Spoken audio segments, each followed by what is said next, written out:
Kerala police association Thiruvananthapuram city ജില്ലാ കമ്മിറ്റിയുടെ 38ാമത് സംസ്ഥാന സമ്മേളനത്തിന്റെ ഭാഗമായി തിരുവനന്തപുരം ജില്ലാ പഞ്ചായത്ത് ഹാളിൽ നടന്ന സെമിനാർ മുൻ ഡിജിപി എ ഹേമചന്ദ്രൻ ഉദ്ഘാടനം ചെയ്തു. പ്രസ്തുത ചടങ്ങിൽ അധ്യക്ഷനായി സുധീർ ഖാനും സ്വാഗത പ്രസംഗം ബാലുജിത്തും നിർവഹിച്ചു. Asianet news assistant executive editor P G Suresh Kumar, advocate Vineeth Kumar, doctor Arun B Nair, C R Biju, S R Shinodas, KPA ജില്ലാ കമ്മിറ്റി അംഗം അരുൺ എന്നിവർ ചടങ്ങിൽ പങ്കെടുത്തു. മാറ്റങ്ങൾ ഉണ്ടായി ഒരു സ്വാതന്ത്ര്യകാലത്ത് ഉണ്ടായെങ്കിൽ പോലും ആ മാറ്റങ്ങൾ പൂർണ്ണമായും ഒരു സിവിലൈസ്ഡ് ആയ അല്ലെങ്കിൽ ഒരു ജനാധിപത്യ സമൂഹത്തോട് തൂണു പുലർത്തുന്ന അല്ലെങ്കിൽ അതിലെ സേനാംഗങ്ങളെ ബ്രിട്ടീഷുകാരുടെ ഇതിൽ അവരുടെ ഹൈറാക്കി അല്ലെങ്കിൽ ഓഫീസർ ആ ഒരു ഹൈറാക്കി സിസ്റ്റം എങ്ങനെയാണോ നിലനിന്നത് ആ ഒരു സിസ്റ്റത്തിന് ഏതെങ്കിലും തരത്തിലുള്ള മാറ്റങ്ങൾ വരുത്താതെ ഉള്ള ഒരു വ്യവസ്ഥിതി തീർച്ചയായും താഴോട്ട് പോവുകയും ചെയ്തു. അത് ആധുനിക ഒരു ജനാധിപത്യ സംവിധാനത്തിലേക്ക് വന്നപ്പോൾ അല്ലെങ്കിൽ ഈ ഒരു കാലഘട്ടത്തിലേക്ക് വന്നപ്പോൾ സ്വാഭാവികമായും പുതിയ ചെറുപ്പക്കാർ വന്നപ്പോൾ അവർ കൂടുതൽ ജനാധിപത്യ ബോധത്തെയോ അല്ലെങ്കിൽ കുറച്ച് സ്വാതന്ത്ര്യത്തെയൊക്കെ ആഗ്രഹിക്കുന്നത് കൊണ്ട് തന്നെ പലപ്പോഴും അവർക്ക് ഉണ്ടാവുന്ന ഈ ഒരു പ്രശ്നത്തെ പലപ്പോഴും അതൊരു ഡ്യൂട്ടി ഭാരം എന്ന രീതിയിൽ തന്നെ ഇപ്പോൾ ഏറ്റവും കൂടുതൽ മാധ്യമങ്ങളിലാണ്. ഇപ്പോ ഞങ്ങൾ ഇലക്ഷൻ ഡ്യൂട്ടിക്ക് പല സംസ്ഥാനങ്ങളിൽ പോകുന്നുണ്ട്. അപ്പം തമിഴ്നാടോ അല്ലെങ്കിൽ പഞ്ചാബിലോ ഒക്കെ പോകുമ്പോൾ അവിടെ ഒരുപക്ഷെ കേരള പോലീസൊക്കെ ഞങ്ങൾ അപ്പോൾ ആഗ്രഹിക്കുന്നത് നമ്മളൊക്കെ സ്വർഗത്താണെന്ന്. കാരണം അത്രയധികം പ്രതിസന്ധിയിലാണ് അവിടുത്തെ പോലീസ് സേനാംഗങ്ങൾ. ഇന്ന് ഇന്ത്യയിൽ ഏറ്റവും അധികം പോലീസ് സേനാംഗങ്ങൾ ആത്മഹത്യ ചെയ്യുന്ന സംസ്ഥാനം തമിഴ്നാടാണ്. കാരണം അത്രയധികം അവർക്ക് സാധാരണ ഞങ്ങൾക്കൊക്കെ ഒരു നൈറ്റ് ഡ്യൂട്ടി കഴിഞ്ഞാൽ വീട്ടിൽ പോകാൻ കഴിയുമെങ്കിൽ തമിഴ്നാട്ടിൽ 5 ദിവസത്തിൽ ഒരിക്കൽ മാത്രമേ ഞങ്ങൾ ഇപ്പോഴും ഇലക്ഷൻ ഡ്യൂട്ടിക്ക് പോയപ്പോൾ 5 ദിവസത്തിൽ ഒരിക്കൽ മാത്രമേ അവർക്ക് വീട്ടിൽ പോകാൻ കഴിയൂ. ഇപ്പോൾ അവിടുത്തെ ഗവൺമെന്റ് തന്നെ ഓർഡർ ഇറക്കി ബർത്ത്ഡേക്കും അതുപോലെ തന്നെ വിവാഹ വാർഷികത്തിനുമൊക്കെ നിങ്ങൾക്ക് വീട്ടിൽ പോകാം എന്ന രീതി. അപ്പൊ ആ രീതിയിലേക്ക് മറ്റു സംസ്ഥാനങ്ങൾ മാറുമ്പോൾ കേരളം കുറച്ചുകൂടി ഒരു മുന്നേറ്റം ഉണ്ടായിട്ടുണ്ട് എന്ന് ചെയ്യുകയാണ്. പക്ഷേ നമ്മുടെ സംസ്ഥാനം എടുത്താലും അല്ലെങ്കിൽ ഈ തലസ്ഥാന നഗരം എടുത്താലും നിലവിലുള്ള അംഗസംഖ്യ എന്ന് പറയുന്നത് ഈ ജനസംഖ്യ അനുപാതികമായി ഉണ്ടോ എന്ന കാര്യത്തിൽ സംശയമാണ്. പ്രത്യേകിച്ച് ഇപ്പോൾ നമുക്ക് തിരുവനന്തപുരം സിറ്റി എടുത്താൽ വിഴിഞ്ഞം തുറമുഖമടക്കം അല്ലെങ്കിൽ പെട്ടെന്ന് വികസിക്കുന്ന നഗരം എന്നടക്കം മാറ്റങ്ങൾ ഉണ്ടാകുമ്പോൾ അതിനനുസരിച്ചുള്ള സേനാംഗങ്ങളുടെ എണ്ണത്തിന്റെ കുറവ് പലപ്പോഴും ഈ സേനയുടെ ക്രിയാത്മകതയെ ബാധിക്കുന്നുണ്ട്. അത് പലപ്പോഴും ഒരു FIR എടുത്ത കേസ് അന്വേഷണത്തിന് പോകുമ്പോഴായിരിക്കും പെട്ടെന്ന് ഒരു VIP ഡ്യൂട്ടി വരുന്നത്. പെട്ടെന്ന് അദ്ദേഹം ആ VIP ഡ്യൂട്ടിക്ക് പോകുന്നു. അല്ലെങ്കിൽ ഏതെങ്കിലും ഒരു കറണ്ട് ബില്ലിന്റെ വാട്ടർ ബില്ലിന്റെ ബില്ല് കൂട്ടിയതിന്റെ ആളുകൾ സമരം നടത്തുമ്പോൾ പെട്ടെന്ന് അതിലേക്ക് പോകുന്നു. അപ്പോൾ ഒരു ഡ്യൂട്ടിയിൽ നിന്ന് മറ്റൊരു ഡ്യൂട്ടിയിലേക്ക് പോകുന്നു. അതാണ് യഥാർത്ഥത്തിൽ പോലീസിന് ഉണ്ടാകുന്ന ഡ്യൂട്ടി ഭാരം എന്ന് പറയുന്നത്. അപ്പോൾ ആ ഒരു ഡ്യൂട്ടി ഭാരം പലപ്പോഴും പല രീതിയിൽ പ്രതിഫലിക്കാറുണ്ട്. അത് ചില പോലീസുകാർക്ക് അത് താങ്ങാൻ കഴിയാത്ത അപ്പുറം വരുമ്പോഴുള്ള പ്രശ്നം ഉണ്ടാവാറുണ്ട്. അങ്ങനെ ഒരു വിഭാഗം പോലീസ് വരുമ്പോൾ ചിലരെങ്കിലും വളരെ ന്യൂനപക്ഷമെങ്കിൽ പോലും അത് പൊതുജനങ്ങളുമായുള്ള സംസാരത്തിലേക്ക് മാറ്റങ്ങൾ വരാറുണ്ട്. അപ്പോൾ എന്തു തന്നെ പറഞ്ഞാലും ഒരു പോലീസുകാരന്റെ ഡ്യൂട്ടി ഭാരത്തെക്കാളും ഏറ്റവും വലുത് തന്നെയാണ് പൊതുജനങ്ങളുടെ മൗലികാവകാശം. അതിൽ യാതൊരു സംശയമില്ലാത്ത കാര്യമാണ്. അതുകൊണ്ട് തന്നെ പലപ്പോഴും മാധ്യമങ്ങൾ വളരെ രീതിയിൽ നമ്മളെ ക്രിട്ടിസൈസ് ചെയ്യാറുണ്ട്. പക്ഷേ ഇപ്പോൾ മാധ്യമങ്ങൾ എന്ന് പറയുമ്പോൾ തന്നെ ഓതറൈസ്ഡ് അല്ലാത്ത ഒരുപാട് ഇപ്പോൾ ഈ ബുൾജെറ്റ് എന്ന് പറയുന്ന മാധ്യമത്തെ അതിന്റെ 2 യൂട്യൂബേഴ്സിനെ പിടിച്ചപ്പോൾ അവരും പറഞ്ഞാൽ ഞങ്ങളും മാധ്യമപ്രവർത്തകരെന്നാണ്. ആദ്യം അവിടുത്തെ MVD-യോടും പോലീസിനോടും പറഞ്ഞാൽ ഞങ്ങളും മാധ്യമപ്രവർത്തകരെന്നാണ്. അപ്പോൾ ആ രീതിയിലേക്കൊക്കെ പലപ്പോഴും പോകുന്ന ഒരു അവസ്ഥ ഉണ്ടാവുന്നുണ്ട്. അപ്പം അങ്ങനെ ഒരു പ്രതിസന്ധി പലപ്പോഴും നമ്മുടെ സമൂഹത്തിൽ ഉണ്ടാകുമ്പോൾ ആ പ്രതിസന്ധിയുടെ ഫലം പലപ്പോഴും പോലീസ് ഉദ്യോഗസ്ഥർ അനുഭവിക്കാറുണ്ട് എന്ന വാസ്തവം തിരിച്ചറിഞ്ഞുകൊണ്ട് ആ ഒരു വാസ്തവത്തെ ഉൾക്കൊണ്ടുകൊണ്ടാണ് ഈ ഒരു സമകാലിക പ്രസക്തിയുള്ള ഈ സെമിനാർ ഞങ്ങളിവിടെ സംഘടിപ്പിച്ചിരിക്കുന്നത്. ഈ സെമിനാറിന് അധ്യക്ഷത വഹിക്കുന്നത് പോലീസ് അസോസിയേഷന്റെ സംസ്ഥാന കമ്മിറ്റി അംഗമായ ശ്രീ സുധീർ ഖാൻ സാറാണ്. സാറിനെ പരിചയപ്പെടുത്തേണ്ടതില്ല. സാറിനെ വളരെ ആദരപൂർവ്വം ഈ ചടങ്ങിലേക്ക് സ്വാഗതം ചെയ്യുക. ഈ ചടങ്ങിന്റെ വിഷയാവതരണവും അതുപോലെ തന്നെ ഉദ്ഘാടനവും നിർവഹിക്കുന്നത് ബഹുമാനപ്പെട്ട മുൻ DGP ഹേമന്ത് സാറാണ്. ഇപ്പോൾ പോലീസിന്റെ ആത്മഹത്യയുമായി ബന്ധപ്പെട്ടോ അല്ലെങ്കിൽ പോലീസിന്റെ ഡ്യൂട്ടി പ്രതിസന്ധിയുമായി ബന്ധപ്പെട്ടൊക്കെ ഒരുപാട് ചർച്ചകൾ വന്നപ്പോൾ മനോരമയിൽ അതൊരു ഫീച്ചറായി തന്നെ വന്നു. അപ്പോൾ ആ സമയത്ത് അദ്ദേഹം പല ഉന്നത ഉദ്യോഗസ്ഥർ പോയപ്പോഴും അവർ ഒന്നും തന്നെ ഒരു അഭിപ്രായം പറഞ്ഞില്ല. പക്ഷേ വളരെ കർശനമായി അത് മേലുദ്യോഗസ്ഥർ എപ്പോഴും പോലീസ് ഉദ്യോഗസ്ഥർ അല്ലെങ്കിൽ മേലുദ്യോഗസ്ഥർ താഴെയുള്ള ഉദ്യോഗസ്ഥരുടെ വാദം കൂടി കേൾക്കണം, അല്ലെങ്കിൽ അവർക്ക് പറയാനുള്ളത് കേൾക്കണം. അത് അവരുടെ മൗലികമായ ഒരു അവകാശമാണെന്ന രീതിയിൽ വളരെ സാധാരണക്കാരനായ പോലീസുകാർക്ക് വേണ്ടി സംസാരിച്ച ആളാണ് ശ്രീ ഹേമന്ത് സാർ. സാറിനെ വളരെ ആദരപൂർവ്വം ഈ ചടങ്ങിലേക്ക് സ്വാഗതം ചെയ്യാം.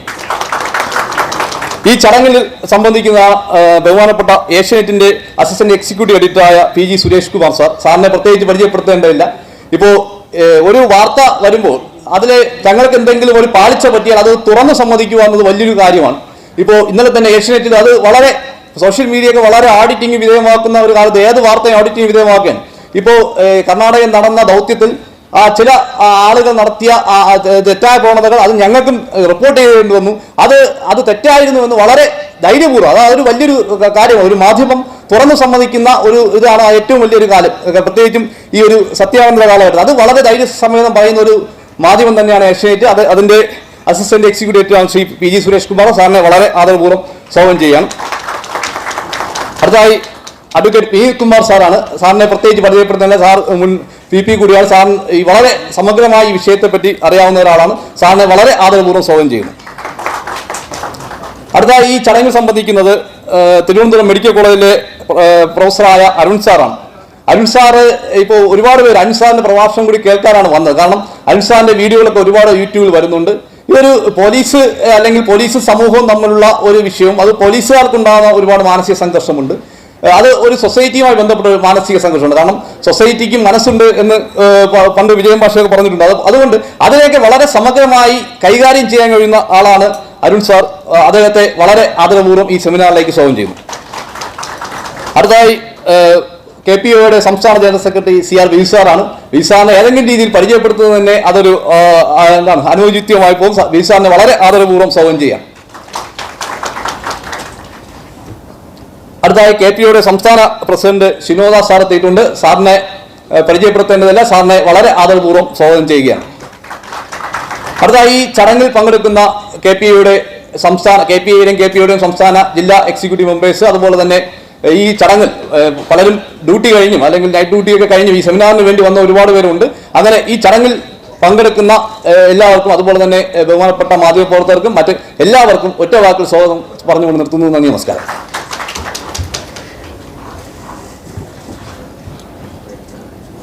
ഈ സെമിനാറിൻ്റെ വിഷയാവതരണവും ഉദ്ഘാടകനുമായ ശ്രീ ഹേമേന്ദ്രൻ IPS അവർകൾ, ഏഷ്യാനെറ്റിൻ്റെ assistant executive editor PG Suresh Kumar sir, മുൻ PP കൂടിയായ സീനിയർ അഭിഭാഷകൻ അഡ്വക്കേറ്റ് വിനീത് കുമാർ സാർ, പ്രമുഖ psychiatrist doctor Arun B Nair sir, പ്രിയങ്കരനായ ബിജു സാർ, ഷിനോദാസ് സാർ, വേദിയിലും സദസ്സിലും ഇരിക്കുന്ന പ്രിയപ്പെട്ടവർ, കേരള പോലീസ് അസോസിയേഷൻ്റെ തിരുവനന്തപുരം സിറ്റി ജില്ലാ കമ്മിറ്റിയുടെ 38ാം ജില്ലാ സമ്മേളനത്തിൻ്റെ ഭാഗമായി സംഘടിപ്പിച്ചിരിക്കുന്ന സെമിനാറാണ് ഇവിടെ നടക്കുന്നത്. ഇവിടെ സൂചിപ്പിച്ചതുപോലെ തന്നെ കേരള പോലീസ് വർത്തമാനകാല പ്രതിസന്ധികൾ, പ്രതീക്ഷകൾ എന്ന കാലിക പ്രസക്തിയുള്ള ഒരു വിഷയമാണ് ഈ സെമിനാറിൽ നമ്മൾ ചർച്ച ചെയ്യുന്നത്. സ്വാഭാവികമായിട്ടും പോലീസ് സംഘടന രൂപീകൃതമായ അന്നു മുതൽ എല്ലാ സമ്മേളനങ്ങളിലും പോലീസ് പരിഷ്കരണം ഒരു വിഷയമായി ഒരു സെമിനാർ സംഘടിപ്പിക്കാറുണ്ട്.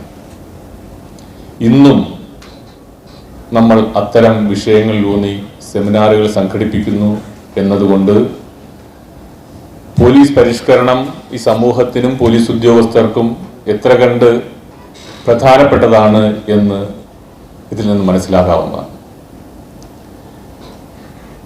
പോലീസിന്റെ പരിഷ്കരണം സംബന്ധിച്ച് നമ്മൾ പറയുമ്പോൾ പോലീസിന്റെ കാലഘട്ടത്തിനനുസരിച്ച് മാറ്റവും കൂടി നമ്മൾ ഈ സെമിനാറിൽ അവതരിപ്പിച്ചു പോകും എന്ന് തന്നെയാണ് പ്രതീക്ഷിക്കുന്നത്. നമ്മുടെ പ്രധാനപ്പെട്ട വെല്ലുവിളികൾ അല്ലെങ്കിൽ വർത്തമാനകാല പ്രതിസന്ധികൾ എന്ന് പറയുന്നത് കൂടി തന്നെ എല്ലാ കാലത്തും ഒരു പ്രതിസന്ധിയായി നിലനിൽക്കുന്ന ഒന്നാണ് നമ്മുടെ അംഗസംഖ്യ കുറവ് എന്ന് പറയുന്നത്.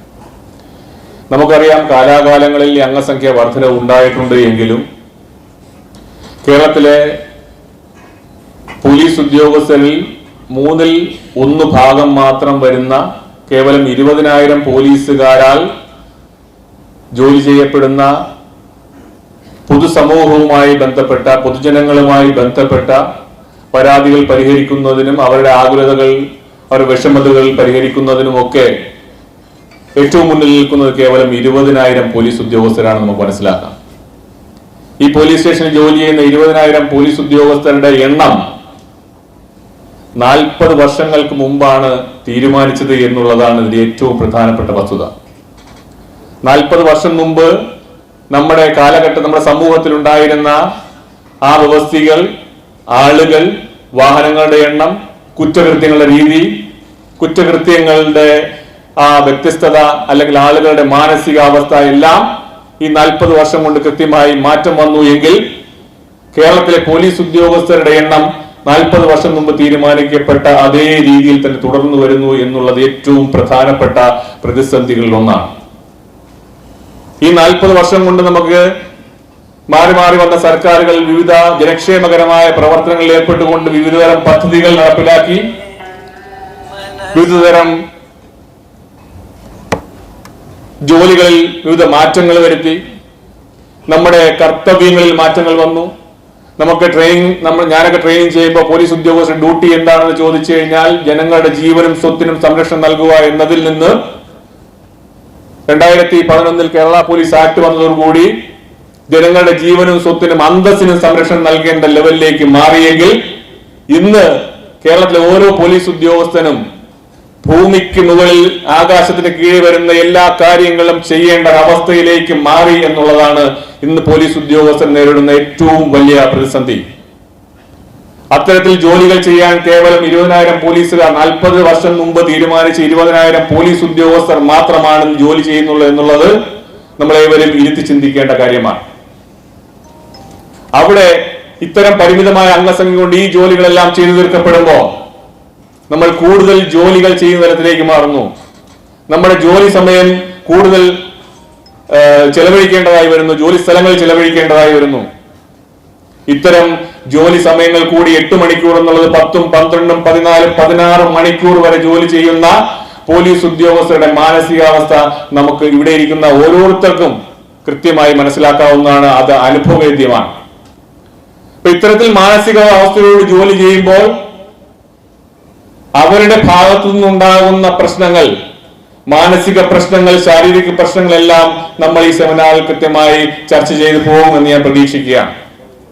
നമ്മൾ കാലാകാലങ്ങളിൽ പോലീസ് പരിഷ്കരണ സെമിനാറുകൾ നടത്തി വരുമ്പോൾ കേവലം 1-2 വിഷയങ്ങൾ മാത്രം എടുത്തുകൊണ്ട് ആ സെമിനാറിന്റെ വിഷയമാക്കിയെങ്കിൽ ഇത് പോലീസ് സമൂഹത്തിനെയും അതുവഴി നാടിനും ഉപകാരപ്രദമാകുന്ന പരിഷ്കരണ രീതികൾ ഈ സെമിനാർ ഉയർന്നു വരുമെന്ന് ഞാൻ പ്രതീക്ഷിക്കുന്നു. അത്തരത്തിലുള്ള പ്രധാനപ്പെട്ട വ്യക്തികളെയാണ് നമുക്കിവിടെ കിട്ടിയിരിക്കുന്നത്.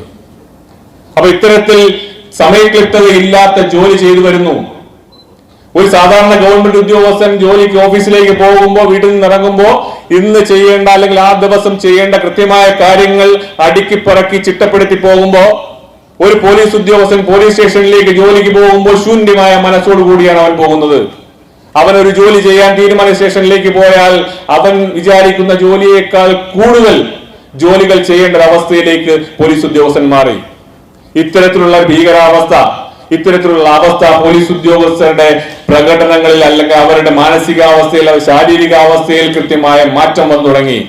ഈ മാറ്റം ചെറുതാണെങ്കിൽ പോലും അത് കൂടുതൽ വന്ന് അവന്റെ കുടുംബങ്ങളിലേക്കും അവൻ അധിവസിക്കുന്ന സമൂഹത്തിലേക്കും ആ മാറ്റം വന്നതോടുകൂടി അത്തരത്തിലുള്ള പോലീസ് ഉദ്യോഗസ്ഥർ മാനസികമായി തന്നെ ഈ ജോലിയോടുകൂടിയുള്ള അല്ലെ ആത്മാർത്ഥതയോടുകൂടിയുള്ള ജോലികളിൽ നിന്ന് മനഃപൂർവ്വം അല്ലെങ്കിൽ പോലും വിട്ടു നിൽക്കാനുള്ള സാഹചര്യം ഉണ്ടായിട്ടുണ്ട്. അതിന്റെ ഭാഗമായ നമ്മളുടെ ഈ കാലഘട്ടങ്ങളിൽ ചർച്ച ചെയ്യുന്ന ആത്മഹത്യകൾ ഇവിടെ സൂചിപ്പിച്ചു. പോലീസ് ഉദ്യോഗസ്ഥർ ആത്മഹത്യ ചെയ്യുന്നത് നമ്മൾ കണക്കുകൾ പരിശോധിച്ചാൽ പോലീസ് ഉദ്യോഗസ്ഥർ 88ഓളം പോലീസ് ഉദ്യോഗസ്ഥർ ആത്മഹത്യ ചെയ്തു എങ്കിൽ അതിനകത്ത് 90% പേരും അവരുടെ സ്വകാര്യമായ പ്രശ്നങ്ങളാണ് ആത്മഹത്യ ചെയ്തതെന്നാണ് നമുക്ക് കിട്ടുന്ന വിവരം. പക്ഷേ എങ്ങനെയാണ് അവരുടെ ഈ പ്രശ്നങ്ങൾ, കുടുംബ പ്രശ്നങ്ങൾ, സാമ്പത്തിക പ്രശ്നങ്ങളാണ് ആത്മഹത്യ ചെയ്തു എന്ന് പറയുമ്പോൾ എങ്ങനെയാണ് അവർക്ക് ഈ കുടുംബത്തിൽ പ്രശ്നം ഉണ്ടാകുന്നത് എന്നുള്ളത് നമുക്ക് ഓരോരുത്തർക്കും മനസ്സിലാകും. ഇത്തരത്തിൽ നമുക്ക് അനിശ്ചിതത്വത്തോടുകൂടിയും സമയക്ലിപ്തതയില്ലാതെയും ജോലി ചെയ്യുന്നത് മൂലമുണ്ടാകുന്ന പ്രതിസന്ധികൾ അല്ലെങ്കിൽ നമ്മുടെ ആ ടെൻഷൻ ഇത് കുടുംബങ്ങളിലേക്ക് വ്യാപിക്കുമ്പോൾ നമുക്ക് കുടുംബത്തിൽ ചെറിയ ചെറിയ അസ്വാരസ്യങ്ങൾ വർദ്ധിച്ചു വന്ന് കുടുംബ ബന്ധങ്ങൾ ശിഥിലമാകുന്ന അവസ്ഥയിലേക്ക് പോയി അവന്റെ മാനസികാവസ്ഥ തളരുന്ന അവസ്ഥയിലേക്ക് കൊണ്ടെത്തിക്കുന്ന രീതിയിലാണ് ഇത്തരത്തിലുള്ള കാര്യങ്ങൾ മുന്നോട്ട് പോകുന്നത്. അതുകൊണ്ട് നമ്മുടെ അംഗസംഖ്യയിൽ കാതലായ മാറ്റം വരണം എന്നുള്ളതാണ് നമുക്ക് ഇവിടെ സൂചിപ്പിക്കാനുള്ളത്. അതുപോലെ തന്നെ വർത്തമാനകാല പ്രതിസന്ധികൾ നമ്മൾ എടുത്തു നോക്കുമ്പോൾ നമുക്കറിയാം നമ്മുടെ പുതിയ 3 നിയമങ്ങൾ വന്നു. BNS, BNSS, BSA.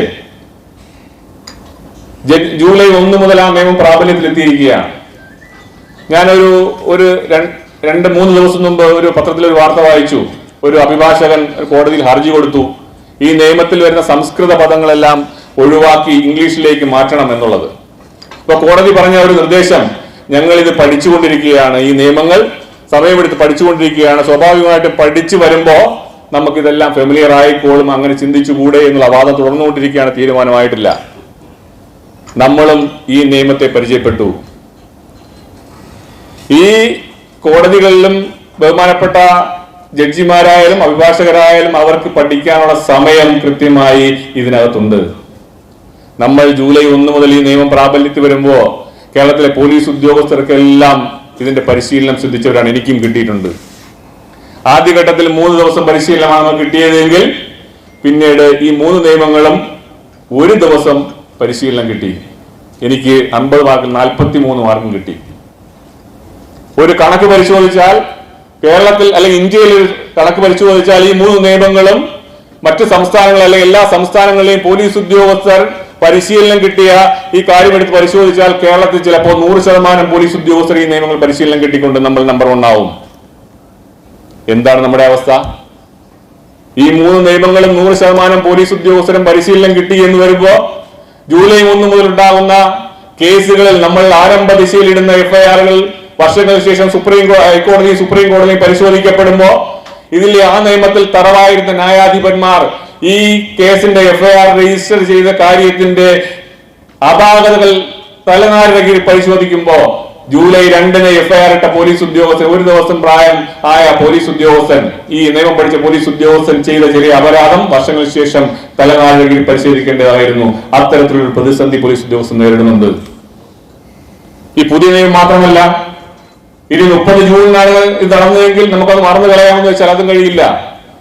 അപ്പോ ഇതിന് പോലീസ് ഉദ്യോഗസ്ഥരെല്ലാം പരിശീലിപ്പിച്ചതുകൊണ്ട് ഈ നിയമം നടപ്പിലാക്കാമെന്ന് പറഞ്ഞാൽ ഒരിക്കലും നമുക്ക് അതിനെ അംഗീകരിക്കാനും കഴിയില്ല. ഞാൻ പറഞ്ഞു വന്നത്, ഇത്തരത്തിലുള്ള പ്രതിസന്ധികൾ മറ്റു പലരും അനുഭവിക്കുന്നതിനേക്കാൾ തീവ്രമായ രീതിയിൽ പോലീസ് ഉദ്യോഗസ്ഥർ അവരുടെ തൊഴിലിടങ്ങളിലും അവരുടെ തൊഴിൽ രീതികളിലും അവർ ആപ്ലിക്കബിൾ ആക്കുന്ന നിയമങ്ങളിലും മറ്റു കാര്യങ്ങളിലൊക്കെ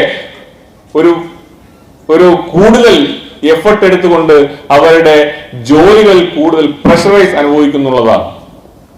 അപ്പൊ ഇത്തരം കാര്യങ്ങളെല്ലാം കൂടുതൽ ചർച്ച ചെയ്തു വരിക, നമ്മൾ അനുഭവിക്കുന്ന പ്രയാസങ്ങൾ, കുടുംബത്തിൽ അനുഭവിക്കുന്ന പ്രയാസങ്ങൾ.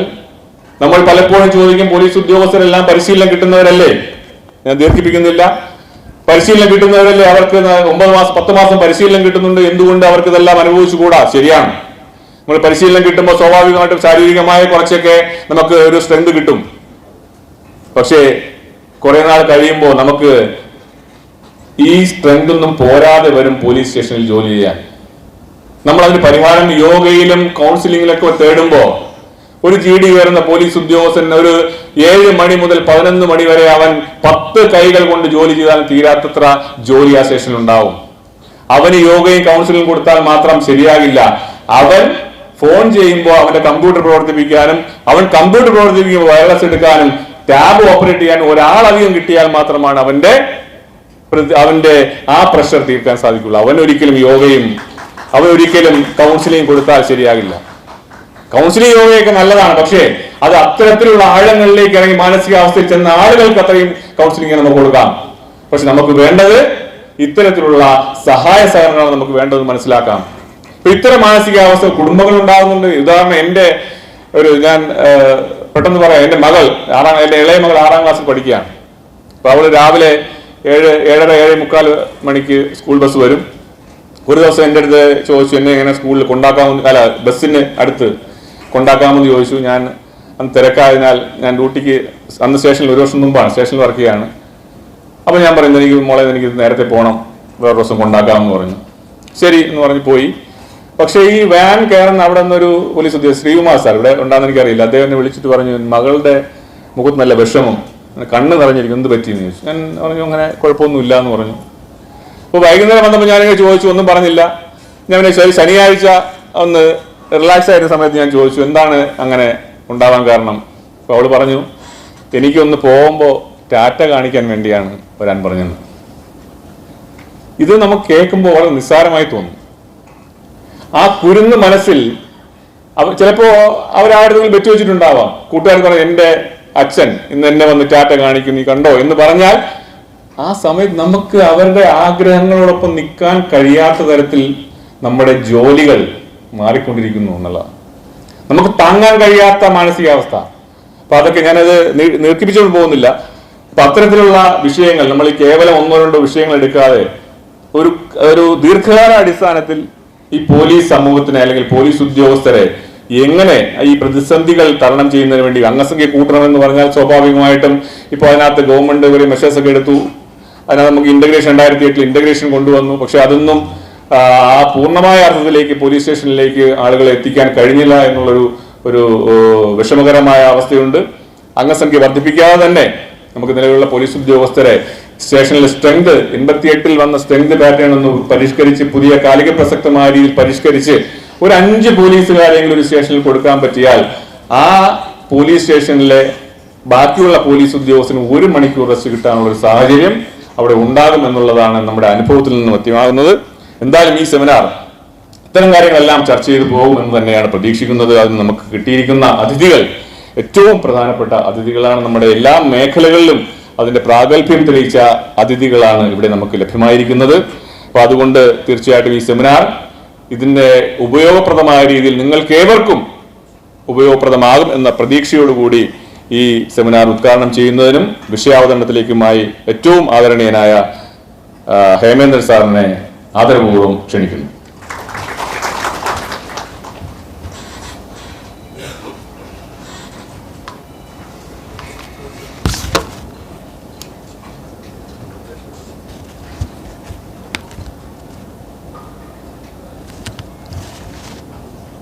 പ്രിയപ്പെട്ട അധ്യക്ഷൻ, KPA സംസ്ഥാന കമ്മിറ്റി അംഗം ശ്രീ സുധീർ ഖാൻ, ഇവിടെ സ്വാഗതം പറഞ്ഞ ശ്രീ ബാലജിത്ത്, വേദിയിലിരിക്കുന്ന ഏഷ്യാനെറ്റ് ന്യൂസിൻ്റെ assistant executive editor Sri PG Suresh Kumar, advocate Vineeth Kumar, doctor Arun B Nair, നമ്മുടെ പോലീസിലെ തന്നെ സംഘടനാ ഭാരവാഹികളായ ശ്രീ CR ബിജു, SR ഷിനോദാസ്, പ്രിയപ്പെട്ട പോലീസ് ഉദ്യോഗസ്ഥരെ,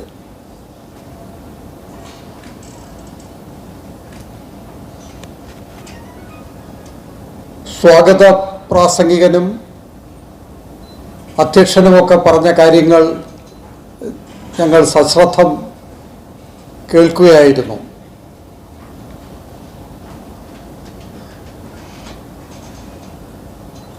രണ്ടുപേരും ഊന്നൽ നൽകിയത് പോലീസ് സേനയിലെ അംഗസംഖ്യയുമായി ബന്ധപ്പെട്ട വിഷയത്തിലാണ്.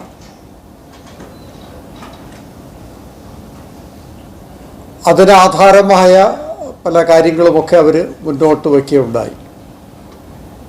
ഈ സ്വാഗത പ്രാസംഗികൻ പറഞ്ഞ ഒരു കാര്യം വളരെ ശരിയാണ്.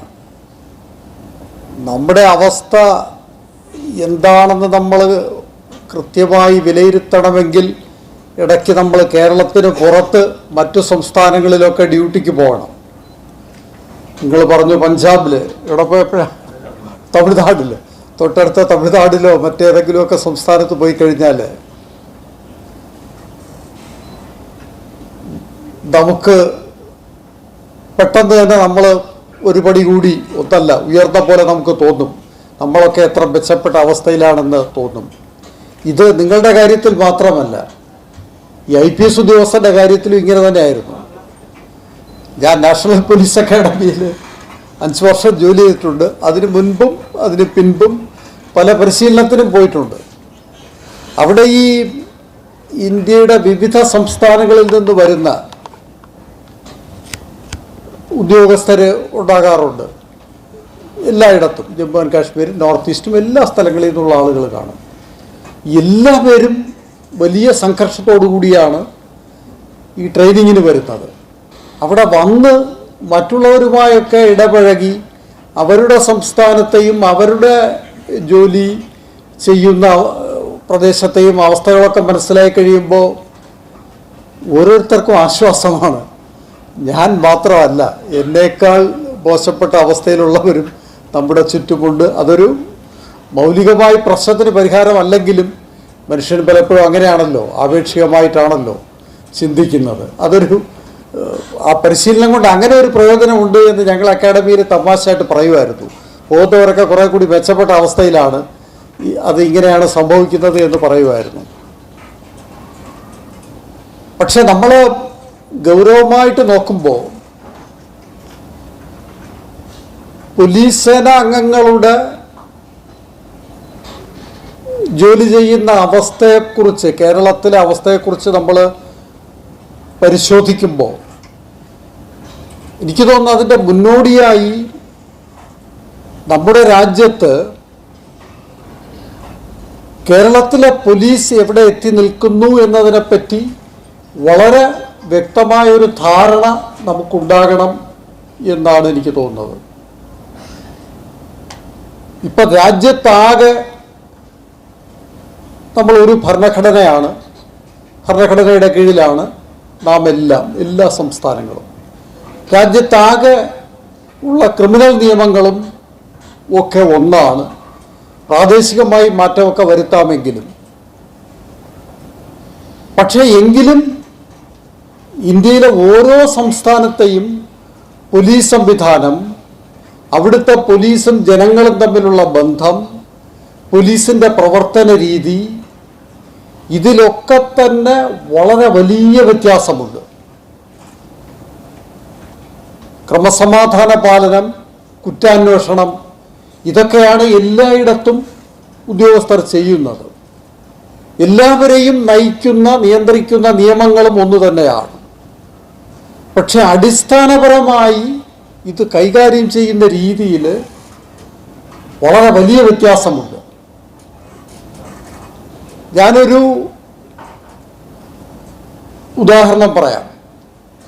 ഇപ്പോൾ തിരുവനന്തപുരം സിറ്റിയിലെ ഉദ്യോഗസ്ഥരായ നിങ്ങളെല്ലാം ഏതാനും മാസങ്ങൾക്ക് മുൻപ് ഈ വിഴിഞ്ഞം ഹാർബറുമായി ബന്ധപ്പെട്ട സമരം കൈകാര്യം ചെയ്ത ഉദ്യോഗസ്ഥരാണ്.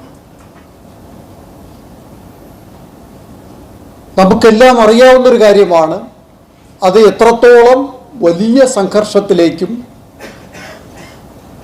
പോലീസിനെതിരായ വലിയ അക്രമത്തിലേക്കും ഒക്കെ പോയി ധാരാളം പോലീസ് ഉദ്യോഗസ്ഥർ അവിടെ പരിക്കേൽക്കുകയും ചില ആളുകൾക്ക് നിരവധി ഫ്രാക്ചറൊക്കെ ഉണ്ടായ സംഭവം നമുക്കറിയാം. ഫീൽഡിൽ പ്രവർത്തിച്ചിരുന്ന ചില ഉദ്യോഗസ്ഥരുമായി ആ സമയത്ത് തന്നെ ഇതുമായി ബന്ധപ്പെട്ട ചില കാര്യങ്ങൾ സംസാരിക്കാൻ എനിക്ക് അവസരം ലഭിച്ചിട്ടുണ്ട്. മാധ്യമങ്ങളിൽ വന്നതിനപ്പുറം ആ കാര്യങ്ങളൊക്കെ ഞാൻ മനസ്സിലാക്കിയിട്ടുണ്ട്. പക്ഷെ അതെന്തായാലും സംസ്ഥാന പോലീസ്, തിരുവനന്തപുരം സിറ്റിയിലെ പോലീസ് അത് കൈകാര്യം ചെയ്ത രീതിയിലൂടെയാണ് ആ പ്രശ്നം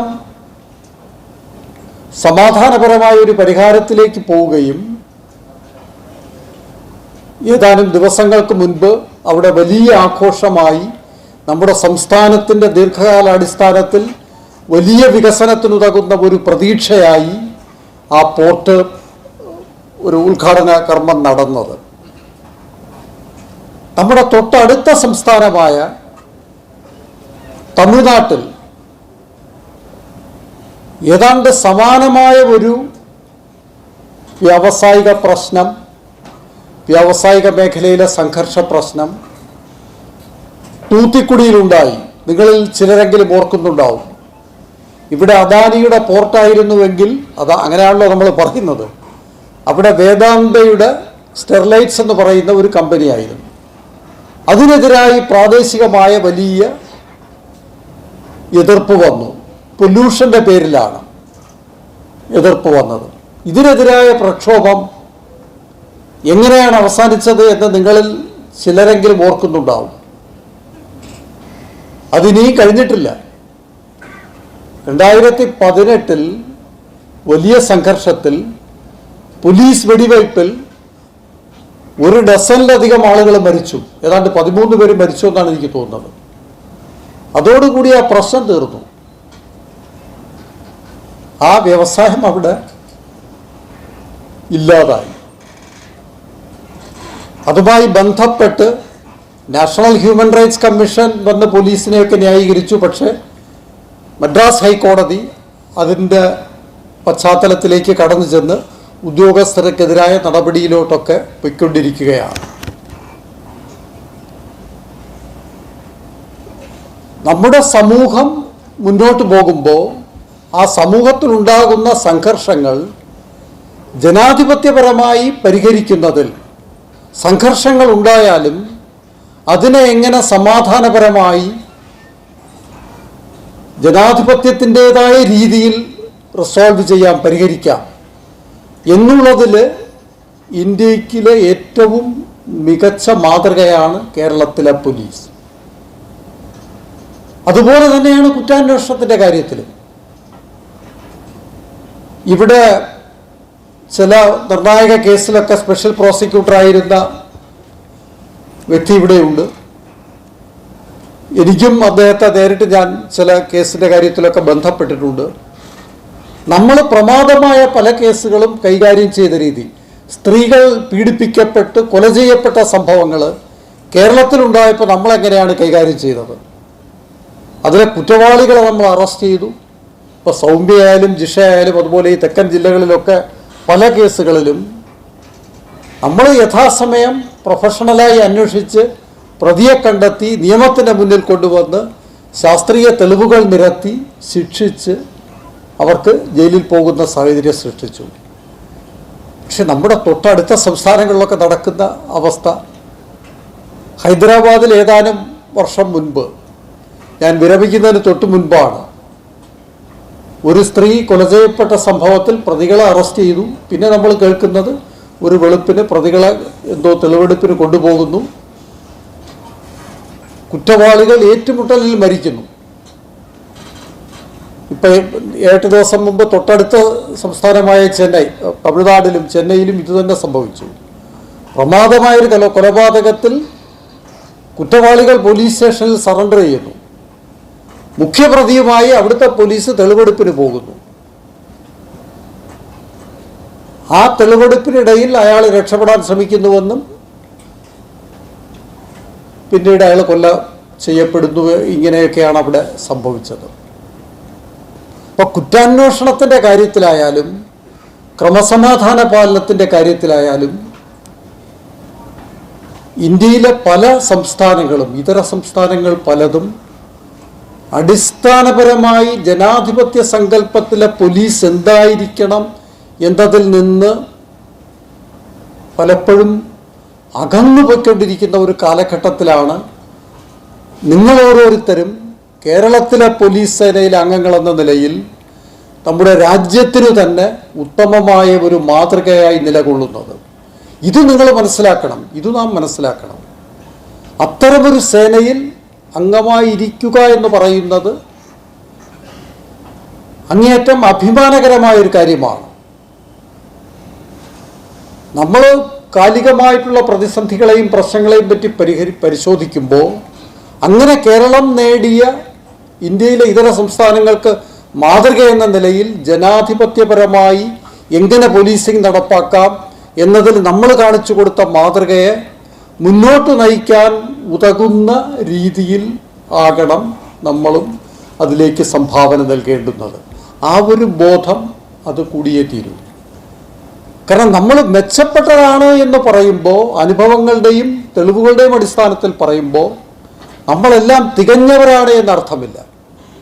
ഞാൻ ഈ പോലീസ് അക്കാഡമിയിൽ ജോലി ചെയ്യുന്ന കാലത്ത് വിവിധ സംസ്ഥാനങ്ങളിലെ പോലീസ് സംവിധാനത്തെപ്പറ്റി മനസ്സിലാക്കുമ്പോൾ അവിടെ പല ചർച്ചയിലും പറയുമായിരുന്നു, നമ്മുടെ രാജ്യത്ത് നമ്മുടെ ഭരണഘടനയും നിയമങ്ങളുമൊക്കെ വിഭാവന ചെയ്യുന്ന പോലീസ് സമ്പ്രദായം ജനാധിപത്യത്തിലെ ഉത്തമമായ രീതിയിൽ എങ്ങനെ പ്രവർത്തിക്കണം എന്നത് സംബന്ധിച്ച് അതിൻ്റെ ചില വകുപ്പുകൾ ഭരണഘടനയിൽ പോലും ഉൾപ്പെടുത്തിയിട്ടുണ്ട്.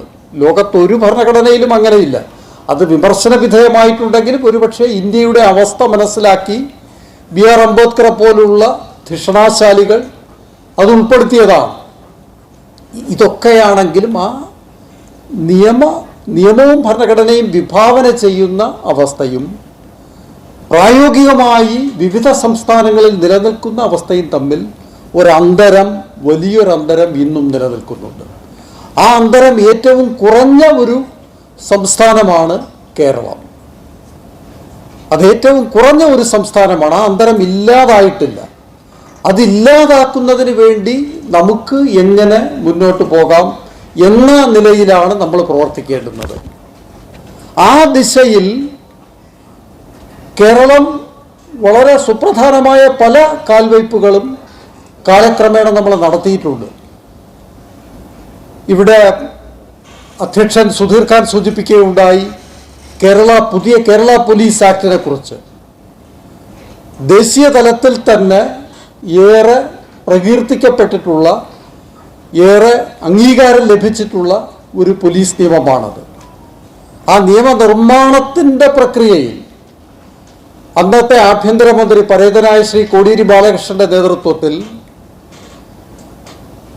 നമ്മൾ സംസ്ഥാനത്തുടനീളം ജനകീയമായ ഒരു പ്രക്രിയ നടത്തി സമൂഹത്തിലെ വിവിധ തലങ്ങളിലുള്ള ആളുകളുമായി രാഷ്ട്രീയ ജാതി മതഭേദമില്ലാതെ വിപുലമായ ഒരു ചർച്ച നടത്തി. പോലീസ് അസോസിയേഷനുമൊക്കെ അതിൽ പങ്കാളികളായിരുന്നു. ബിജുവൊക്കെ അന്ന് സജീവമായതിൽ പങ്കെടുത്ത ആളാണ്. അങ്ങനെ ഒരു പ്രക്രിയയിലൂടെയാണ് നമ്മൾ ആ നിയമമൊക്കെ കൊണ്ടുവന്നത്.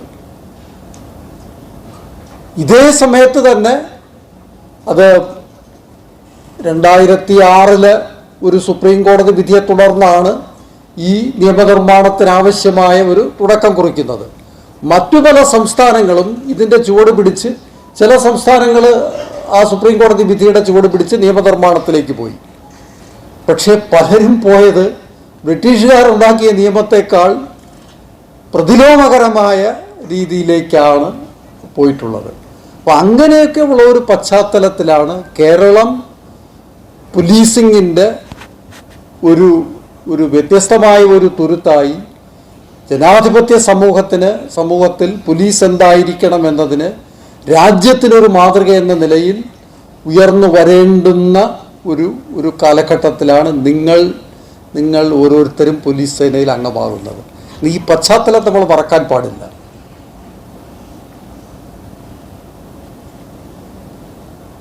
നിങ്ങളുടെ പരാധീനതകളും പ്രശ്നങ്ങളും ഇവിടെ സ്വാഗത പ്രാസംഗികനും അധ്യക്ഷനുമൊക്കെ വളരെ ശക്തമായ ഭാഷയിൽ അവതരിപ്പിച്ച പ്രശ്നങ്ങൾ,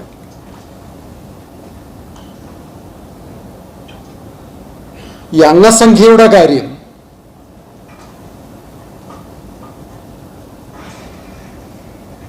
കാരണം നമ്മൾ മുന്നോട്ട് വയ്ക്കുന്ന ലക്ഷ്യം ഒരു ജനാധിപത്യ സമൂഹത്തിൽ ജനങ്ങളുടെ ഇച്ഛയ്ക്കനുസൃതമായി പ്രതീക്ഷയ്ക്കൊത്തുയർന്നുകൊണ്ട് എങ്ങനെ നമുക്ക് നിയമാനുസൃതം കാര്യക്ഷമമായി പ്രവർത്തിക്കുവാൻ കഴിയും. അതിനേറ്റവും മുഖ്യമായ ഘടകമെന്ന് പറയുന്നത് നമ്മുടെ പോലീസ് സ്റ്റേഷനുകൾ എങ്ങനെ പ്രവർത്തിക്കുന്നു എന്നതിലാണ്. നമ്മുടെ പോലീസ് സാധാരണക്കാരൻ ചെന്നെത്തുന്ന, നീതിക്ക് വേണ്ടി ചെന്നെത്തുന്ന ഇടം പോലീസ് സ്റ്റേഷനാണ്. അതാണ് ഇവിടെ സൂചിപ്പിച്ചത്. ആ പോലീസ് സ്റ്റേഷനുകളിൽ പ്രവർത്തിക്കുന്ന ആളുകളുടെ അംഗസംഖ്യയുടെ പ്രശ്നം. എനിക്ക് തോന്നുന്നു അക്കാര്യത്തിൽ വലിയൊരു ഡിബേറ്റിൻ്റെയോ ചർച്ചയുടെ ഒന്നും ആവശ്യമുണ്ടെന്ന് തോന്നുന്നില്ല. വ്യക്തിപരമായി 1987 അവസാനം 88 ആദ്യം ഒരു പോലീസ് സ്റ്റേഷൻ്റെ ചുമതല പരിശീലനത്തിൻ്റെ ഭാഗമായി വഹിക്കുന്ന അവസ്ഥയിൽ ഈ പോലീസ് ജീവിതത്തിൽ ഏറ്റവും കൂടുതൽ സംഘർഷം ഞാൻ അനുഭവിച്ചിട്ടുള്ളത് അന്നാണ്. ഞാനിത് പലയിടത്തും പറയുകയും എഴുതുകയും ഒക്കെ ചെയ്തിട്ടുള്ളതാണ്. അതിനുശേഷം ASP മുതൽ DGP വരെ പല റാങ്കുകളിലും പല പദവികളിലും ചില സമയത്ത് വാർത്തകളിലുമൊക്കെ വരികയും വരാതിരിക്കുകയും ഒക്കെ സംഭവം ഉണ്ടായി. പക്ഷെ അന്നൊന്നും എനിക്ക് വടകര പോലീസ് സ്റ്റേഷൻ്റെ ചുമതല വഹിച്ചപ്പോൾ ഉണ്ടായിരുന്നത് പോലുള്ള ഒരു സംഘർഷവും എനിക്ക് അനുഭവപ്പെട്ടിട്ടില്ല. ഒരു ദിവസം പോലും എനിക്ക് ഉറക്കം നഷ്ടപ്പെട്ടിട്ടുമില്ല. ഉറക്കമെന്ന് വെച്ചാൽ ഉറങ്ങാൻ കിടന്നാൽ. കാരണം പോലീസ് സ്റ്റേഷനുകളുടെ ഉത്തരവാദിത്വം വളരെ വളരെ വലുതാണ്. നമ്മൾ ഈ ചർച്ചയിലൊക്കെ ചില ബുദ്ധിജീവി സ്വഭാവം ഉള്ള ആളുകൾ, ഞാനത് ശ്രദ്ധയോടുകൂടി ഉപയോഗിക്കുകയാണ്, പോലീസിനെ ഭയമാണ്, പോലീസ് സ്റ്റേഷനിൽ പോകാൻ ഭയമാണെന്നൊക്കെ പറയും. പക്ഷെ അടിസ്ഥാനപരമായി ആവശ്യമുള്ള ആളുകൾ, എന്തെങ്കിലും മൗലികമായി ഗുരുതരമായ പ്രശ്നം അനുഭവിക്കുന്ന ആളുകൾ പോലീസ് സ്റ്റേഷനിൽ ഓടി വരിക തന്നെ ചെയ്യും. ഞാനിത് വടകരയിൽ കണ്ടിട്ടുള്ളതാണ്. ഫ്രണ്ടിൽ നിൽക്കുന്ന ഗാർഡിനെയൊക്കെ തള്ളി മാറ്റി മുന്നിലേക്ക് വന്ന ഒരു വീട്ടമ്മയുടെ കാര്യം ഞാൻ ഓർക്കുന്നു. സാറേ, സ്കൂളിൽ പോയ എൻ്റെ മോളെ കണ്ടില്ല, തിരിച്ചു വന്നിട്ടില്ല. അങ്ങനെയുള്ള ചെറുതും വലുതുമായ മാനുഷിക പ്രശ്നങ്ങളുമായിട്ടാണ് പോലീസ് സ്റ്റേഷനിൽ ആളുകൾ എത്തുന്നത്. അവർ പോലീസിൻ്റെ പ്രതിച്ഛായ എന്താണെന്നോ പത്രം എന്താണ് എഴുതിയതെന്നോ ചാനൽ ചർച്ചയിൽ ആരെങ്കിലും പറഞ്ഞത് എന്താണെന്നോ ഒന്നും അവരെ സ്വാധീനിക്കുന്നില്ല. ഞാൻ അതിനെയൊന്നും നിഷേധാത്മകമായ അർത്ഥത്തിലല്ല കാണുന്നത്.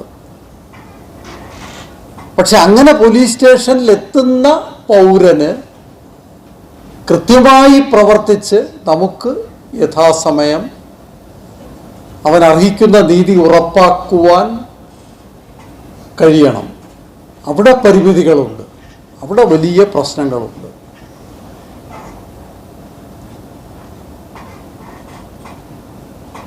ഞാൻ അതിലോട്ട് കടന്ന് മുന്നോട്ട് പോകുന്നതിന് മുൻപ് ഒരു കാര്യം കൂടി സൂചിപ്പിക്കുവാൻ ഞാൻ ആഗ്രഹിക്കുന്നു. ഈ പോലീസ് ഉദ്യോഗസ്ഥനെന്ന് പറയുമ്പോൾ നമ്മൾ ഏത് പദവിയിലിരിക്കുന്ന ആളായാലും ശരി, സിവിൽ പോലീസ് ഓഫീസർ ആയാലും സബ് ഇൻസ്പെക്ടർ ആയാലും IPS ഉദ്യോഗസ്ഥനായാലും നമ്മളെല്ലാം നിയമപരമായി അധികാരം കൈയാളുന്ന വ്യക്തികളാണ്. നിയമപരമായി അധികാരം കൈയാളുന്ന വ്യക്തികളാണ്. ആ നിലയ്ക്കു തന്നെ മറ്റുള്ള ആളുകൾ, സമൂഹത്തിൽ സാധാരണ ജനങ്ങളും എല്ലാം തന്നെ പോലീസ് ഉദ്യോഗസ്ഥരെ അധികാരികളായിട്ടാണ്, അധികാരം ഉള്ള വ്യക്തികളായിട്ടാണ് കാണുന്നത്. ഈ അധികാരത്തിൻ്റെ ഒരു സ്വഭാവം എന്ന് പറയുന്നത്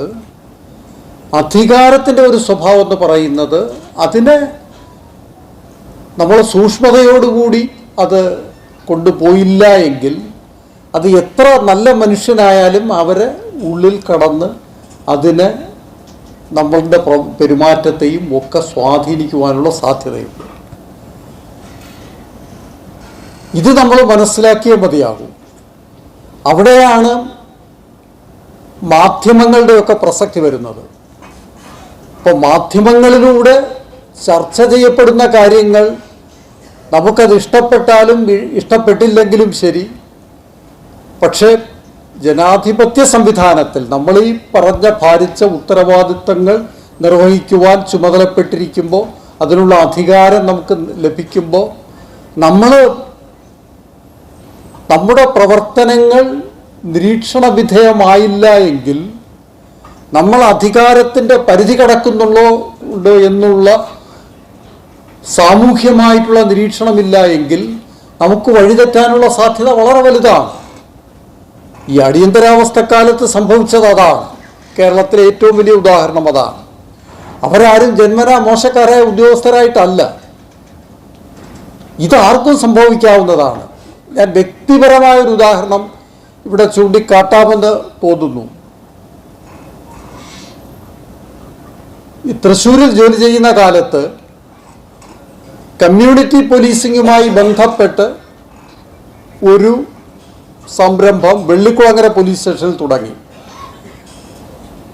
എങ്ങനെ ജനങ്ങളും പോലീസുമായി ചേർന്ന് പ്രവർത്തിക്കണം എന്നത് സംബന്ധിച്ച്. കാരണം നമ്മൾ ഈ അംഗസംഖ്യയുടെ പ്രശ്നമൊക്കെ പറയുമ്പോഴും എത്ര അംഗസംഖ്യ നമുക്കുണ്ടെങ്കിലും നമ്മുടെ അടിസ്ഥാനപരമായ കരുത്തെന്ന് പറയുന്നത് ജനങ്ങളുടെ സഹകരണമാണ്. കേരളത്തെ സംബന്ധിച്ചിടത്തോളം അത് വലിയൊരളവിൽ നമുക്ക് അംഗീകാരമുണ്ട്. അങ്ങനെ കമ്മ്യൂണിറ്റി പോലീസിങ്ങിൻ്റെമായി ബന്ധപ്പെട്ട് ഒരു ഇനിഷ്യേറ്റീവ് വെള്ളിക്കുളങ്ങര പോലീസ് സ്റ്റേഷനിൽ നടത്തുമ്പോൾ അത് പൊതുവെ അതിന് സമൂഹത്തിൽ നിന്ന് വലിയ അംഗീകാരമായിരുന്നു. മാധ്യമങ്ങളൊക്കെ വലുതായിട്ടത് പ്രാധാന്യത്തോടു കൂടി റിപ്പോർട്ട് ചെയ്തു. ഹിന്ദുവിലൊക്കെ വലിയ വാർത്ത വന്നു. അതിനെ തുടർന്ന് പൊതുസമൂഹത്തിൽ നിന്ന് തന്നെ പല സ്ഥലങ്ങളിൽ നിന്നും അത്തരം ചില ഇനിഷ്യേറ്റീവ്സ് വന്നു. ഇത് ഞങ്ങളുടെ സ്റ്റേഷനിൽ വേണമെന്ന് പറഞ്ഞു വന്നു. അങ്ങനെ ഒരു പോലീസ് സ്റ്റേഷനിൽ ഞാനത് വളരെ സൂക്ഷ്മതയോടുകൂടിയാണ് അത് കൊണ്ടുപോയത്. ഈ വലപ്പാട് പോലീസ് സ്റ്റേഷനിൽ ഇതുമായി ബന്ധപ്പെട്ട് ജനങ്ങളുമായി സംവദിക്കുന്ന ഒരു മീറ്റിംഗ് നടത്തിയപ്പോൾ അത് സംബന്ധിച്ച് പത്രവാർത്ത തൊട്ടടുത്ത ദിവസം വന്നപ്പോൾ പൊതുവെ പ്രധാന പത്രങ്ങളെല്ലാം അതിനെയൊക്കെ പ്രോത്സാഹിപ്പിക്കുന്ന രൂപത്തിലാണ് എഴുതിയിരുന്നത്. ഒരു പത്രത്തിൽ മാത്രം ഞാൻ ഓർക്കുന്നു, മാധ്യമം, അവിടുത്തെ ലോക്കൽ ലേഖകൻ ആരാണെന്ന് എനിക്കറിയില്ല, അദ്ദേഹം ജില്ലാ പോലീസ് സൂപ്രണ്ട് വളരെ ധിക്കാരപരമായാണ് ചില കാര്യങ്ങൾക്ക് മറുപടി പറഞ്ഞത് എന്നൊരു ഹെഡിങ്ങോ അതോ പ്രാധാന്യത്തോടു കൂടി അക്കാര്യം പറഞ്ഞിരുന്നു. വലിയ പ്രാധാന്യത്തോടു കൂടിയുള്ള എങ്കിലും അല്പം. ഇത് വായിച്ചപ്പോൾ ആദ്യം എനിക്ക്, കാരണം പൊതുവെ എല്ലാവരും വളരെ വലിയ അഭിപ്രായമാണ് പറഞ്ഞിരിക്കുന്നത്, ഈ മനുഷ്യൻ ആരാ എഴുതിയതെന്ന് എനിക്ക് അന്നും അറിയില്ല ഇന്നും അറിയില്ല, എന്താണ് ഇങ്ങനെ പറഞ്ഞത് എന്നെനിക്ക് തോന്നി. അതങ്ങ് അവഗണിക്കാനാണ് ആദ്യം തോന്നിയത്. ഞാനങ്ങ് അവഗണിച്ചു. അല്പം കഴിഞ്ഞപ്പോൾ എൻ്റെ മനസ്സിലൊരു രണ്ടാമതൊരു ചിന്ത വന്നു. അദ്ദേഹം ഇത് എഴുതാൻ ആധാരമായ ഒരു സംഭവമുണ്ട്. നമ്മൾ ഒത്തുചേർന്ന് നടത്തിയ മീറ്റിങ്ങിനിടയിൽ ഒരല്പം പ്രായമുള്ളൊരു മനുഷ്യൻ ഒരു വേദിയിൽ ഒരു പോലീസ് ഉദ്യോഗസ്ഥൻ മോശമായ ഭാഷ ഉപയോഗിച്ചതിനെ സംബന്ധിച്ച് അദ്ദേഹം പറഞ്ഞു. സ്ത്രീകളോട് പറഞ്ഞതാണ്. അത് വിവരിക്കുന്നതിനിടയിൽ ഈ മനുഷ്യൻ തന്നെ ആ മോശമായ ഭാഷയും ഒക്കെ അവിടെ ഉദ്ധരിച്ചുകൊണ്ടാണ് പറഞ്ഞത്. അതിഷ്ടപ്പെടാഞ്ഞത് കൊണ്ടാണോ അദ്ദേഹത്തിൻ്റെ സമീപനം ഇഷ്ടപ്പെടാഞ്ഞത് കൊണ്ടാണോ എന്നെനിക്കറിയില്ല. അദ്ദേഹത്തിന് മറുപടി നൽകുന്നതിനിടയിൽ അദ്ദേഹം ഇങ്ങനെ അത് വീണ്ടും അവിടെ ആവർത്തിച്ചതിനെ കേന്ദ്രീകരിച്ച് ഞാൻ അല്പം വിമർശിച്ചൊന്നോ രണ്ടോ വാചകങ്ങൾ ഞാൻ പറഞ്ഞു. എനിക്ക് തോന്നുന്നു അതിനെ ആധാരമാക്കിയാണ് ഈ പത്രത്തിൽ എഴുത്ത് വന്നത്. ഞാനത് സ്വയം പരിശോധിച്ചപ്പോൾ, സ്വയം വിലയിരുത്തിയപ്പോൾ തെറ്റ് എൻ്റേതാണ് എന്നാണ് എനിക്ക് തോന്നിയത്. കാരണം ആ മനുഷ്യൻ എങ്ങനെ പറയുന്നു എന്നുള്ളത് അദ്ദേഹത്തിൻ്റെ കാഴ്ചപ്പാടനുസരിച്ചാണ്. ഞാൻ ചുമതലയുള്ള ഒരു ഉദ്യോഗസ്ഥനാണ്, അധികാരമുള്ള ഒരു ഉദ്യോഗസ്ഥനാണ്. അപ്പോൾ എൻ്റെ സ്ഥാനത്ത് നിന്ന് അദ്ദേഹത്തിന് മറുപടി പറയുമ്പോൾ അത് തെറ്റിദ്ധരിക്കപ്പെടാനിടയുണ്ട് അല്ലെങ്കിൽ എന്ന ബോധ്യത്തോടു കൂടി മെച്ചപ്പെട്ട നിലയിൽ ഞാൻ സമ്മതിക്കണമായിരുന്നു എന്നാണ് എനിക്ക് തോന്നിയത്. അതൊരു പാഠമായിട്ടാണ് ഞാൻ എടുത്തത്. ഞാൻ സൂചിപ്പിക്കുന്നത്, നമ്മുടെ ഈ മാനസികാവസ്ഥയെപ്പറ്റി ചിന്തിക്കുമ്പോൾ മാധ്യമങ്ങളുമായി ബന്ധപ്പെട്ട് ഇപ്പോൾ ജനാധിപത്യ സമൂഹത്തിൽ മാധ്യമങ്ങൾക്കൊരു വാച്ച് ഡോഗ് ഫംഗ്ഷൻ, അധികാരമുള്ള സ്ഥാനങ്ങളെയെല്ലാം നിരീക്ഷിക്കുക. അവർ പരിധി കടക്കുന്നുണ്ടെങ്കിൽ അത് ചൂണ്ടിക്കാണിക്കുവാനുള്ള ധർമ്മമുണ്ട്. എന്ന് പറയുമ്പോൾ അത് പരിധി കടക്കുമ്പോൾ പലപ്പോഴും പ്രത്യേകിച്ചും ഉദ്യോഗസ്ഥരുടെ വ്യക്തിപരമായ കാര്യങ്ങളിലോട്ടൊക്കെ കടന്ന് പോകുമ്പോൾ ചില വസ്തുതകളുമായി യോജിക്കാതെയൊക്കെ വരുമ്പോൾ അത് സൃഷ്ടിക്കുന്ന പ്രശ്നങ്ങളുമുണ്ട്. അതും സംഭവിക്കുന്നുണ്ട്. കാരണം പോലീസ് ഉദ്യോഗസ്ഥരുടെ മാനസികമായ അവസ്ഥയുമായി, പൊതു അവസ്ഥയുമായി ബന്ധപ്പെട്ട് പറയുമ്പോൾ അങ്ങനെ ചില സാഹചര്യങ്ങളും പല ഉദ്യോഗസ്ഥരും ചൂണ്ടിക്കാണിച്ചിട്ടുണ്ട്. ഇപ്പോൾ വ്യക്തിപരമായി എനിക്ക് തന്നെ അറിയാം, ഇപ്പം എൻ്റെ ചില പ്രവർത്തികൾ ചർച്ചാവിധേയമായ സന്ദർഭത്തിൽ നമ്മുടെ പ്രവർത്തികളെ വിമർശിക്കുന്നതിലും ഒന്നും നമുക്ക് പരാതിയില്ല, ശരിയായാലും തെറ്റായാലും.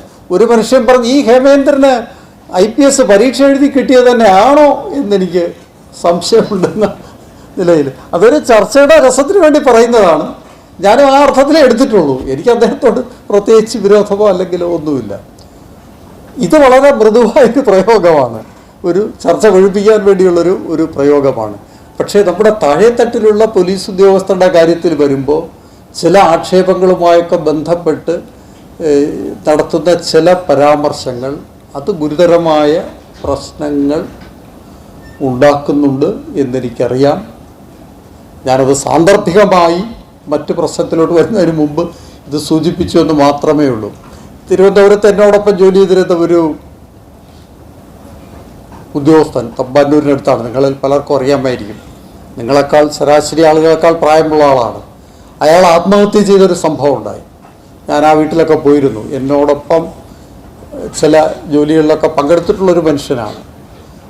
ആ മനുഷ്യൻ്റെ ഭാഗത്ത് നിന്ന് ഒരു വിഷയത്തിൽ ഔദ്യോഗിക കൃത്യനിർവഹണവുമായി ബന്ധപ്പെട്ടല്ല, വ്യക്തിപരമായൊരു ഒരു പരാധീനത അല്ലെങ്കിൽ ഒരു വീഴ്ച ഉണ്ടായിരിക്കണം.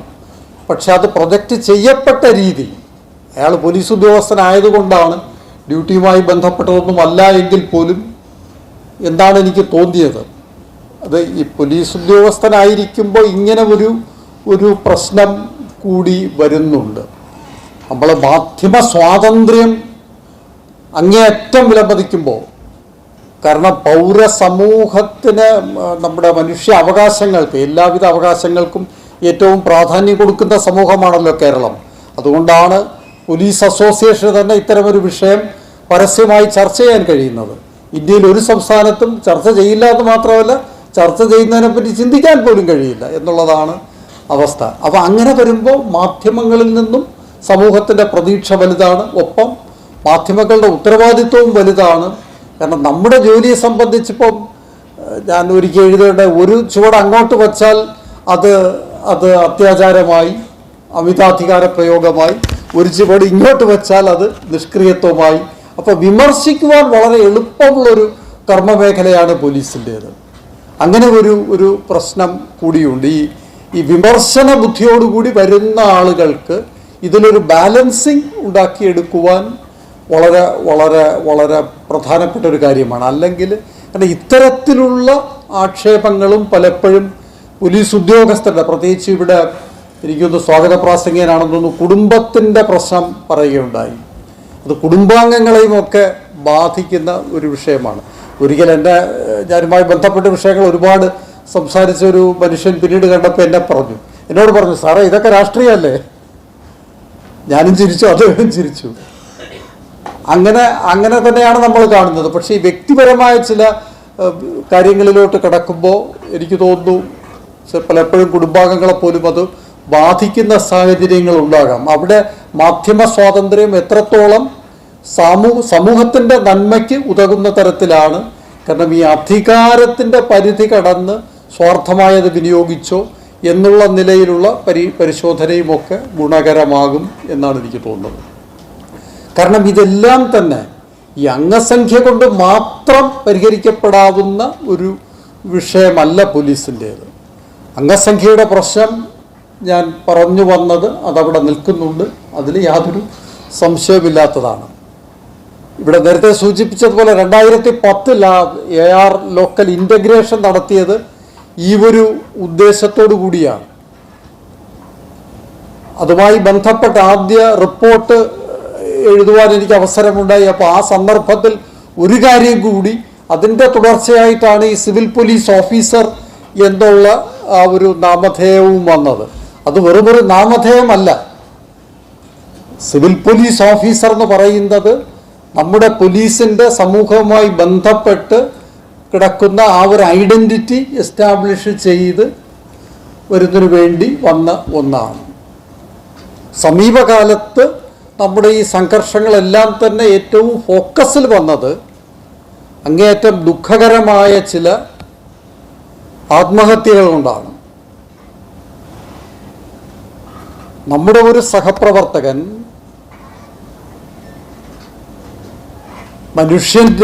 നമ്മുടെ ഇടപെടലിലൂടെ മറ്റുള്ളവരുടെ ജീവൻ അപകടത്തിലാകുന്ന മനുഷ്യരെ രക്ഷിക്കുന്ന അത്തരത്തിൽ പ്രവർത്തിക്കുന്ന പോലീസ് ഉദ്യോഗസ്ഥൻ സ്വയം ജീവനെടുക്കുന്ന സാഹചര്യം എന്ന് പറയുന്നത് അത് ഏറ്റവും വലിയ മാനുഷിക ദുരന്തമാണ് എന്നതിൽ യാതൊരു സംശയവുമില്ല. അത്തരം സാഹചര്യങ്ങൾ എങ്ങനെ ഒഴിവാക്കാം? ഇപ്പം നേരിട്ടോ അല്ലാതെയോ നമ്മുടെ ഈ ജോലിയുമായി ബന്ധപ്പെട്ട് നമ്മുടെ ഈ ജോലിഭാരം എന്നുള്ളൊരു പ്രയോഗം സർവീസിലിരിക്കുമ്പോൾ എനിക്ക് ഒട്ടും ഇഷ്ടമുണ്ടായിരുന്നതല്ല. പലപ്പോഴും പല വേദികളിലും ഞാൻ പറഞ്ഞിട്ടുമുണ്ട്. കാരണം ജോലി ഒരു ഭാരമാകാൻ പാടില്ല. പോലീസിൻ്റെ ജോലി, എന്നാൽ പോലീസിൻ്റെ എന്ന് പറഞ്ഞാൽ വലിയ ഉത്തരവാദിത്തമാണ്. മറ്റാരുടെ ജോലിയും ഭാരമാകാം.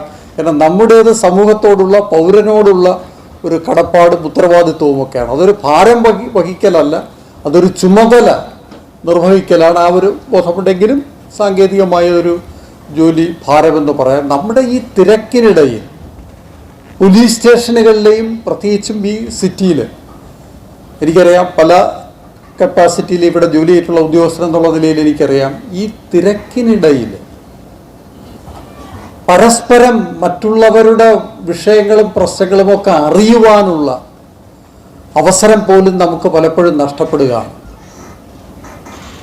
നമ്മളൊരു വ്യക്തി ആത്മഹത്യ ചെയ്തെന്ന് പറയുമ്പോൾ ഇദ്ദേഹം എന്തിനു മരിച്ചു, എന്ത് നമ്മോടൊപ്പം ജോലി ചെയ്യുന്ന ആളെക്കുറിച്ച് നമുക്ക് അറിയില്ല എങ്കിൽ അതൊരു പ്രശ്നം തന്നെയാണ്.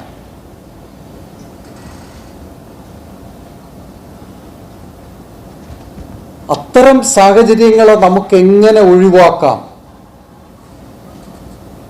മെച്ചപ്പെട്ട ഒരു അന്തരീക്ഷം അവിടെ ഉണ്ടാകണം. നിശ്ചയമായും നമുക്ക് നമ്മുടേതുപോലുള്ള അങ്ങേയറ്റം സങ്കീർണമായ സംഘർഷഭരിതമായ സാഹചര്യങ്ങളിൽ മാനസികമായ സമചിത്തതയോടുകൂടി ജോലി നിർവഹിക്കുന്നതിന് ആവശ്യമായ വിശ്രമം കുറെയെങ്കിലും ലഭിക്കാൻ ഉതകുന്ന തരത്തിൽ പോലീസ് സ്റ്റേഷനുകളിലെ അംഗസംഖ്യ മാറേണ്ടതായിട്ടുണ്ട് എന്നുള്ളതിൽ യാതൊരു സംശയവുമില്ല. പ്രത്യേകിച്ച് കഴിഞ്ഞ 10-20 വർഷങ്ങളായി എനിക്ക് തോന്നുന്നു നമ്മുടെ അഡ്വക്കേറ്റിനൊക്കെ അറിയാം, ഈ ഒരുപാട് നിയമങ്ങളിലൂടെ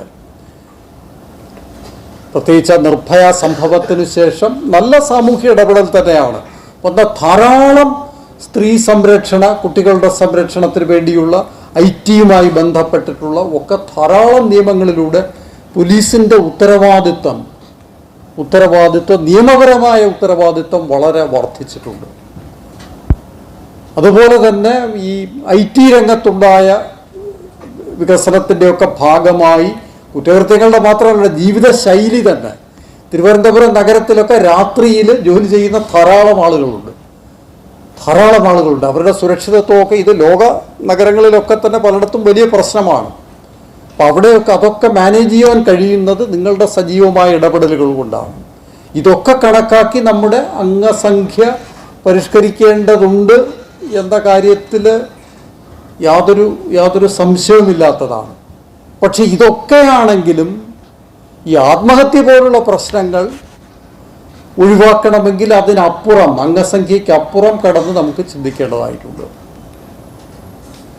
ഒരുപക്ഷെ നമ്മുടെ ഡോക്ടർ അരുൺ നായർ അതേപ്പറ്റി വിശദമായി സംസാരിക്കും. അദ്ദേഹത്തിന് അനുഭവ സമ്പത്തുണ്ട്, അറിവുണ്ട്, നന്നായി അദ്ദേഹത്തിന് കാര്യങ്ങൾ വിശദീകരിക്കാനും അറിയാം. പക്ഷെ എനിക്ക് തോന്നിയിട്ടുള്ള ഒരു കാര്യം, പോലീസ് ഉദ്യോഗസ്ഥൻ എന്ന നിലയിൽ പലപ്പോഴും ഞാൻ നേരിട്ട് പഠിച്ചിട്ടുള്ള, മനസ്സിലാക്കിയിട്ടുള്ള പല ആത്മഹത്യകളിലും ഞാൻ കണ്ടിട്ടുള്ളത്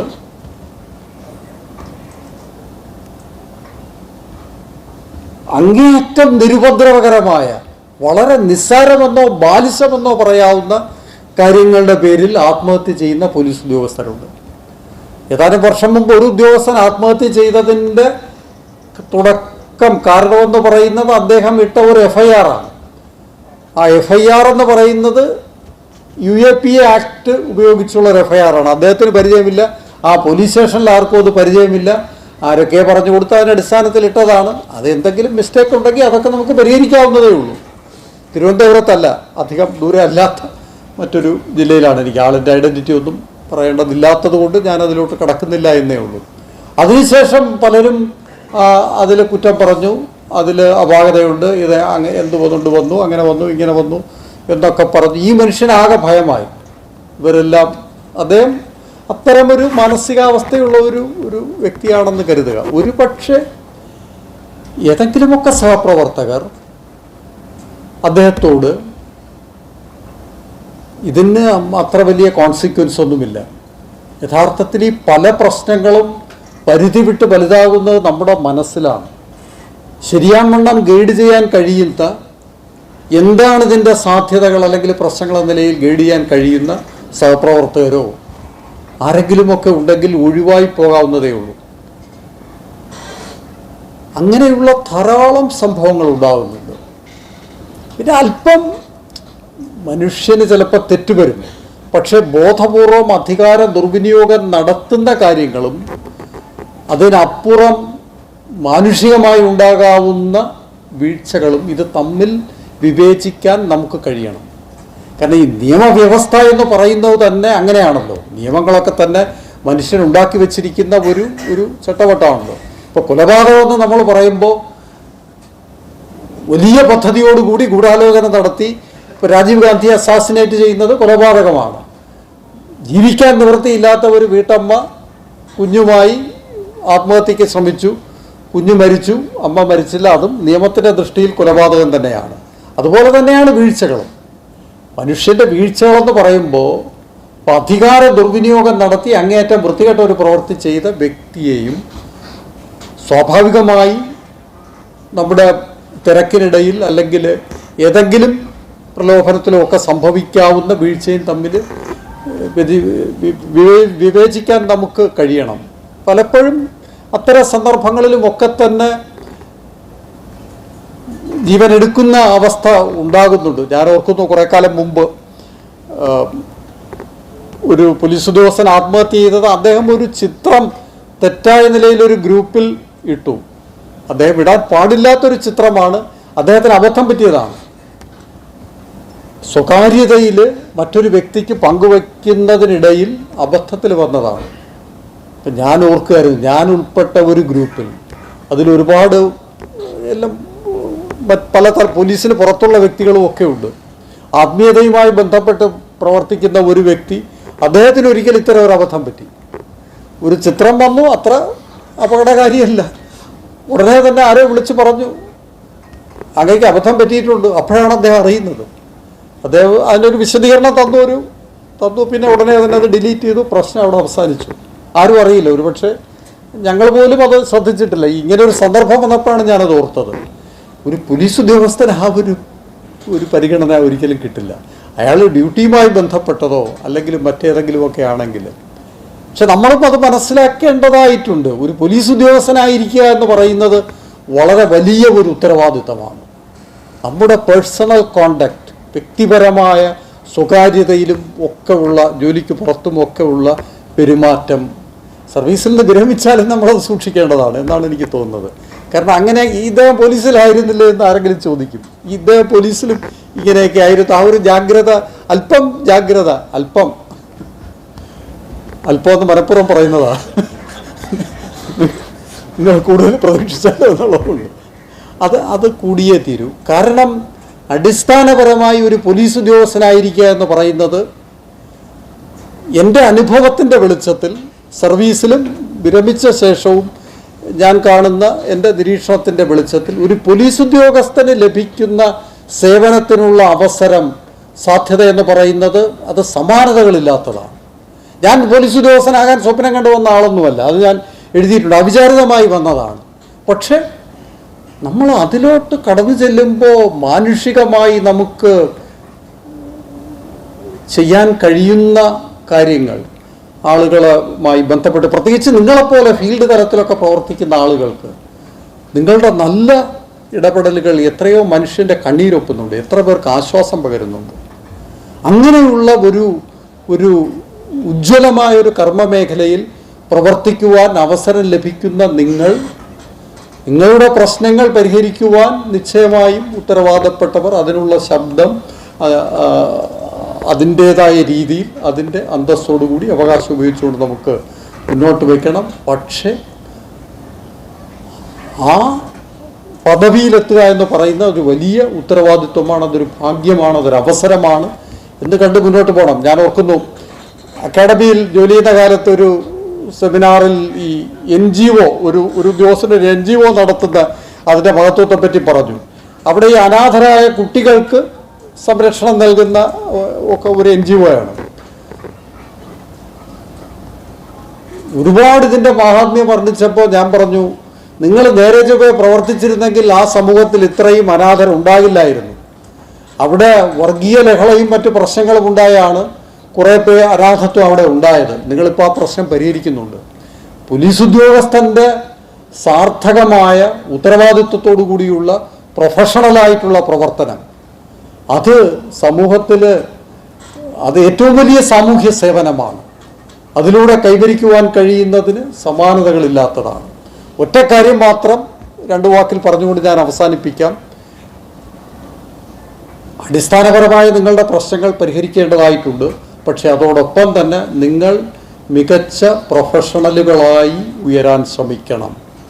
നിയമമാണ് നിങ്ങളുടെ ആയുധം. ആ നിയമത്തെ സമൂഹത്തിൻ്റെ നന്മയ്ക്ക് വേണ്ടി എങ്ങനെ പ്രയോജനപ്പെടുത്താം എന്നതിന് അടിസ്ഥാനപരമായി നിങ്ങൾ ആ ഒരു അറിവ് നിങ്ങൾ ആർജിക്കണം. നിങ്ങളെല്ലാം നല്ല വിദ്യാസമ്പന്നരും കഴിവുള്ളവരാണ്, കാരണം കടുത്ത പരീക്ഷയിലൂടെ കടന്നു വന്നവരാണ്. ആ അറിവ് ഉപയോഗിച്ചുകൊണ്ട് വകുപ്പ് തലത്തിൽ തന്നെ പരിശീലനവും മറ്റു പരിപാടികളുമൊക്കെ നടത്തേണ്ടതായിട്ടുണ്ട്. പക്ഷേ മികച്ച പ്രൊഫഷണലുകളായി വളരാൻ നിങ്ങൾ ഓരോരുത്തരും ആത്മാർത്ഥമായി ശ്രമിക്കണം. അങ്ങനെ ഉയരുകയാണെന്നുണ്ടെങ്കിൽ ഈ പോലീസ് പോലുള്ള ഉജ്ജ്വലമായ ഒരു കർമ്മമേഖലയിൽ നിങ്ങൾക്ക് സംതൃപ്തിദായകമായ ഒരു സേവനം നൽകുവാൻ കഴിയും എന്നതിൽ യാതൊരു സംശയവുമില്ല. ഒപ്പം ഇതുപോലുള്ള വേദികളിലൂടെ ഇത്തരം പ്രശ്നങ്ങൾ പരിഹരിക്കുന്നതിനും ഉള്ള ശ്രമങ്ങളുമായി നമുക്ക് മുന്നോട്ട് പോകാം. അങ്ങനെയാണ് ഇത്തരത്തിലുള്ള ഈ വേദിയിലെ ചർച്ചകൾ തുടർന്ന് നിങ്ങൾ നടത്തുന്ന പരിപാടികളിലും അത്തരം ആശയങ്ങളൊക്കെ ഉരുത്തിരിഞ്ഞു വരട്ടെ. അങ്ങനെ നിങ്ങളുടെ മുന്നോട്ടുള്ള, നിങ്ങളുടെ എന്ന് പറയുമ്പം എന്നെപ്പോലുള്ളവരുടെ സുരക്ഷയൊക്കെ അതിലാണ് ആശ്രയിച്ചിരിക്കുന്നത്, അത് വിജയകരമായി തീരട്ടെ എന്ന് ആശംസിച്ചുകൊണ്ട് ഇത് ഞാൻ ഉദ്ഘാടനം ചെയ്തതായി പ്രഖ്യാപിക്കുന്നു. നന്ദി, നമസ്കാരം.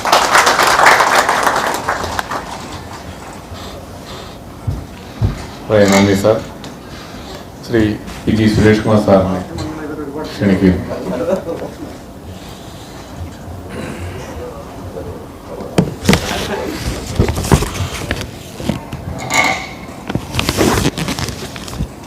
അധ്യക്ഷൻ ശ്രീ സുധീർ ഖാൻ, ശ്രീ ബാലജിത്ത്, ബഹുമാനായ A Hemendran IPS, advocate Vineeth Kumar, Priya doctor Arun B Nair, Shri CR Biju, Shri SR Shinodas, സുഹൃത്തുക്കളെ, ഈ വേദിയിലെ അസോസിയേഷൻ്റെയോ ഓഫീസേഴ്സ് അസോസിയേഷൻ്റെയോ പ്രതിനിധികൾക്ക് അപ്പുറത്തേക്കുള്ള ഞങ്ങൾ 4 പേരിൽ വിഷയവുമായി നേരിട്ടെന്തെങ്കിലും ആധികാരികമായി പറയാൻ പ്രാപ്തനല്ലാത്ത ഒരാൾ ഞാൻ മാത്രമാണെന്നുള്ള ബോധ്യത്തിലാണ് ഞാനിവിടെ നിന്ന് സംസാരിച്ചു തുടങ്ങുന്നത്. ഇവിടെ യോഗാധ്യക്ഷൻ പറഞ്ഞ അദ്ദേഹത്തിൻ്റെ വ്യക്തിപരമായ ഒരു അനുഭവത്തെ ചേർത്ത് എൻ്റെ വ്യക്തിപരമായ ഒരു അനുഭവത്തോടു കൂടി ഞാൻ തുടങ്ങുകയാണ്. 12 വർഷം മുമ്പ് തിരുവനന്തപുരം ബ്യൂറോയുടെ ചുമതലയിൽ നിന്ന് മുഴുവൻ ബ്യൂറോകളുടെ ഏകോപനത്തിന് വേണ്ടി ഞാൻ സെൻട്രൽ ന്യൂസ് ഡെസ്കിലേക്ക് ഇൻപുട്ട് എഡിറ്ററായിട്ട് വന്നതിന് ശേഷം ഒരു ട്രെയിനിങ്ങിന് മുംബൈയിലേക്ക് പോവുകയുണ്ടായി. 12 പേരടങ്ങുന്ന ഒരു ബാച്ചിന് 4 ദിവസത്തെ ഒരു അഡ്വാൻസ്ഡ് ട്രെയിനിങ് ആയിരുന്നത്.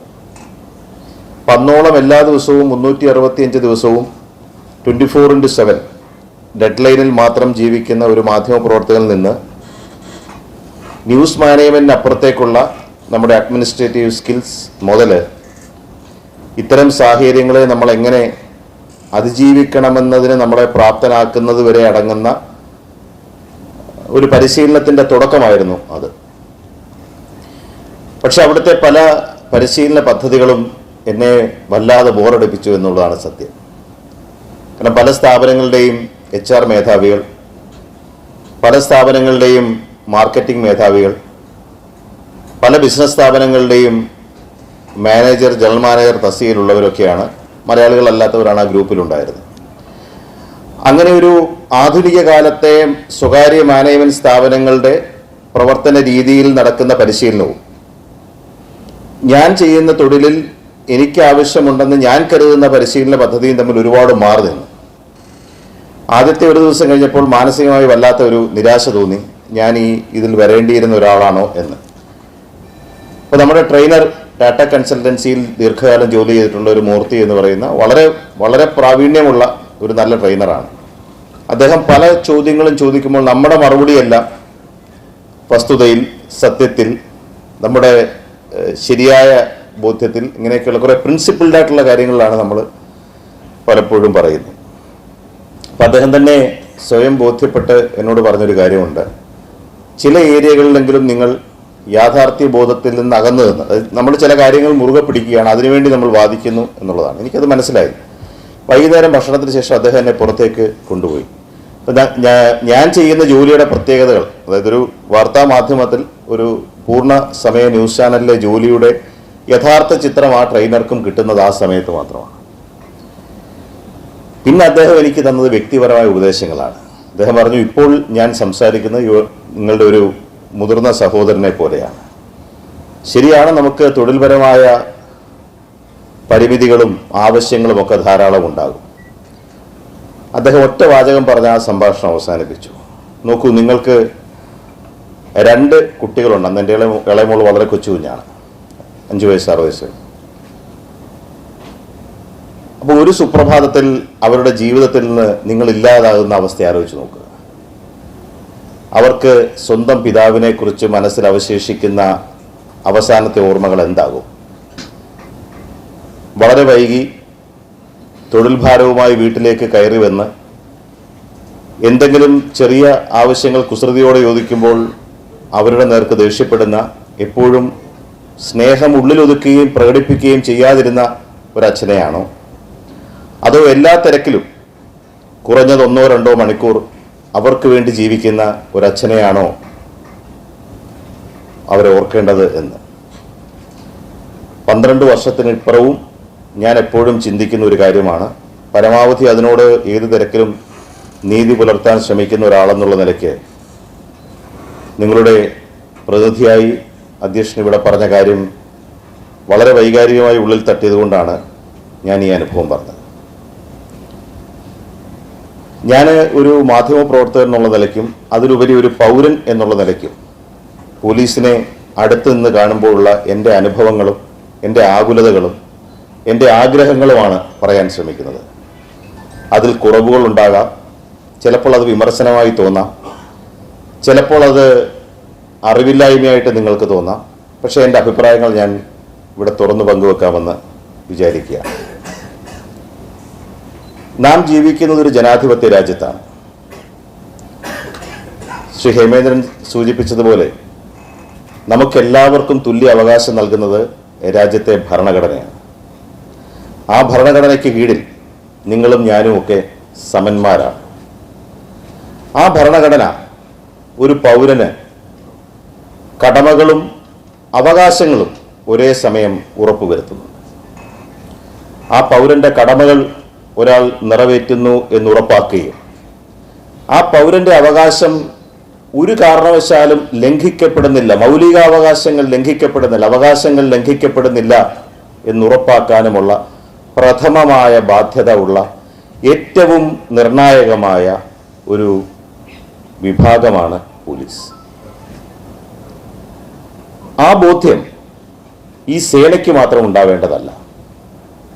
ഇതിനെ സൃഷ്ടിക്കുന്നവർക്ക്, നിയന്ത്രിക്കുന്നവർക്ക്, വളർത്തുന്നവർക്ക്, പരിപോഷിപ്പിക്കുന്നവർക്ക്, അവരാൽ സേവനം കിട്ടുന്ന ജനങ്ങൾ, ഞാനടക്കമുള്ള ജനങ്ങൾക്കും, അവരെ വിമർശന ബുദ്ധിയ കാണുന്ന സമൂഹത്തിനും മാധ്യമങ്ങൾക്കും അടക്കം എല്ലാവർക്കും ഉണ്ടാകേണ്ടതാണ്. അത് നിങ്ങൾ, അതായത് അവർക്കും ഉണ്ടാകേണ്ടതാണ്. ആ ബോധ്യം യഥാർത്ഥ തലത്തിൽ എത്തുമ്പോൾ മാത്രമേ നമ്മളൊരു നല്ല സിവിൽ സൊസൈറ്റിയായി എന്ന് പറയാൻ കഴിയൂ എന്ന് ഞാൻ ഉറച്ചു വിശ്വസിക്കുന്നു. പോലീസിന്റെ എണ്ണത്തെയും പോലീസ് കൈകാര്യം ചെയ്യുന്ന കേസുകളിൽ ഉണ്ടായിട്ടുള്ള വർധനവും, നേരത്തെ DGP പറഞ്ഞതുപോലെ നമ്മുടെ പഴയ CRPCയും IPCയും ഒക്കെ മാറി പിന്നീട് നിർഭയ കേസിന് ശേഷം മാത്രമല്ല ഓരോ സമയത്തും നമ്മൾ നിയമം പാസ്സാക്കിക്കൊണ്ടിരിക്കുകയാണ്, അല്ലേ? ഇപ്പോൾ ആരോഗ്യ പ്രവർത്തകർക്ക് നേരെ കടന്നാക്രമണം നടത്തുമ്പോൾ അവരും ആവശ്യപ്പെടുന്നത് നിയമം ശക്തമാക്കണമെന്നാണ്. ഡോക്ടറുണ്ട് ഇവിടെ. അപ്പോൾ ഓരോ നിയമവും നമ്മൾ സൃഷ്ടിക്കുമ്പോൾ പരമാവധി ശിക്ഷ ഉറപ്പാക്കാനുള്ള നിയമങ്ങൾ സൃഷ്ടിച്ചുകൊണ്ടിരിക്കുകയാണ്. അത് ശരിയാണ്, അത് നല്ല സാമൂഹിക ഇടപെടലാണ്. പക്ഷേ ഈ നിയമത്തിൻ്റെ പേര് മാത്രമല്ല മാറുക എന്നുള്ളത് നമുക്കറിയാം. ഞാൻ അതിലൊരു വിദ്യാർത്ഥിയുടെ അറിവ് പോലും എനിക്ക് ഇവിടുത്തെ പോലീസ് അസോസിയേഷൻ്റെ ആൾ അത്രയും പറഞ്ഞുകൊണ്ട് എനിക്കൊരു സമാധാനമാണ്. ഞാൻ കുറേ കാലം തിരുവനന്തപുരത്ത് ജോലി ചെയ്യുന്ന സമയത്ത് പോലീസ് ബീറ്റ് നോക്കുകയും കോടതി വാർത്തകൾ ശ്രദ്ധിക്കുകയും റിപ്പോർട്ട് ചെയ്യാൻ ശ്രമിക്കുകയും ഒക്കെ ചെയ്തിട്ടുള്ള ഒരാളാണ്. അപ്പോൾ CRPC IPC ഉള്ളപ്പോൾ നമ്മൾ കാണുന്ന ഒരു രീതി എന്താണ്? ഈ IPC പ്രകാരം ഒരു കുറ്റത്തിന് വധശിക്ഷയ്ക്ക് വിധിക്കാനുള്ള മെറിറ്റ് ആ പ്രൊവിഷൻ ഉണ്ടെങ്കിൽ പോലും ഈ ക്രിമിനൽ പ്രൊസീജിയർ കോഡ് എന്ന് പറയുന്നതിൻ്റെ ഒരു പ്രിസംഷൻ ആ വ്യക്തി കുറ്റം ചെയ്തിട്ടില്ല എന്നുള്ളതാണ്. ആ പ്രിസംഷനിൽ നിന്നുകൊണ്ട് ആ കേസ് തെളിയിക്കുക എന്നുള്ളത് പോലീസിന്റെ അന്വേഷണ സംഘത്തിന്റെയും പ്രോസിക്യൂഷന്റെയും ബാധ്യതയാണ്. അത് നമ്മുടെ നീതിന്യായ വ്യവസ്ഥ അങ്ങനെയാണ്. ഒരാൾ തെറ്റ് ചെയ്തു എന്നുള്ള മുൻവിധിയല്ല, നേരെ മറിച്ച് ഒരാൾ തെറ്റ് ചെയ്തില്ല എന്നുള്ള മുൻവിധിയിൽ പക്ഷേ ശാസ്ത്രീയമായി അന്വേഷിച്ച് തെളിവുകളുടെ അടിസ്ഥാനത്തിൽ മാത്രമേ ആ വ്യക്തി കുറ്റക്കാരനാണ് എന്ന് നമുക്ക് പരമാവധി നിയമത്തിന്റെ മുമ്പിൽ നിയമപരമായി ശിക്ഷ വാങ്ങിക്കൊടുക്കാൻ കഴിയൂ. പുതിയ കാലത്ത് നമ്മൾ നമ്മുടെ സമൂഹത്തെക്കുറിച്ച് എപ്പോഴും പറയുന്ന ഒരുപാട് ഗുണപരമായ കാര്യമുണ്ട്. പോലീസിൽ മാത്രമല്ല, മലയാളി എന്നുള്ള നിലയ്ക്ക് നമുക്ക് എപ്പോഴും അഭിമാനിക്കാവുന്ന ഒരു കാര്യമുണ്ട്. ഇത്രയും എമ്പതിയുള്ള ഒരു സൊസൈറ്റി വേറെ ഇല്ല ഇന്ത്യയിൽ, ശരിയല്ലേ? ഇത്രയും സഹജീവി സ്നേഹമുള്ള ഒരു സൊസൈറ്റി വേറെ ഇല്ല. ഇത്രയും മനുഷ്യനോട് സഹാനുഭൂതി കാണിക്കുന്ന ഒരു സൊസൈറ്റി വേറെ ഇല്ല. പൗരാവകാശങ്ങളെക്കുറിച്ച് ഇത്രയും ശബ്ദിക്കാൻ ആർജവമുള്ള ഒരു സൊസൈറ്റി വേറെ ഇല്ല. ഇത്രയും സാമൂഹ്യ ബോധമുള്ള ഒരു സൊസൈറ്റി വേറെ ഇല്ല. ഇത്രയും വാർത്താ ബോധമുള്ള ഒരു സൊസൈറ്റി വേറെ ഇല്ല. ഇന്ത്യയിൽ ഏറ്റവും കൂടുതൽ വാർത്താ മാധ്യമങ്ങളുള്ള, അതിന് ഏറ്റവും കൂടുതൽ പ്രേക്ഷക വായന സ്വാധീനമുള്ള സംസ്ഥാനമാണ് കേരളം.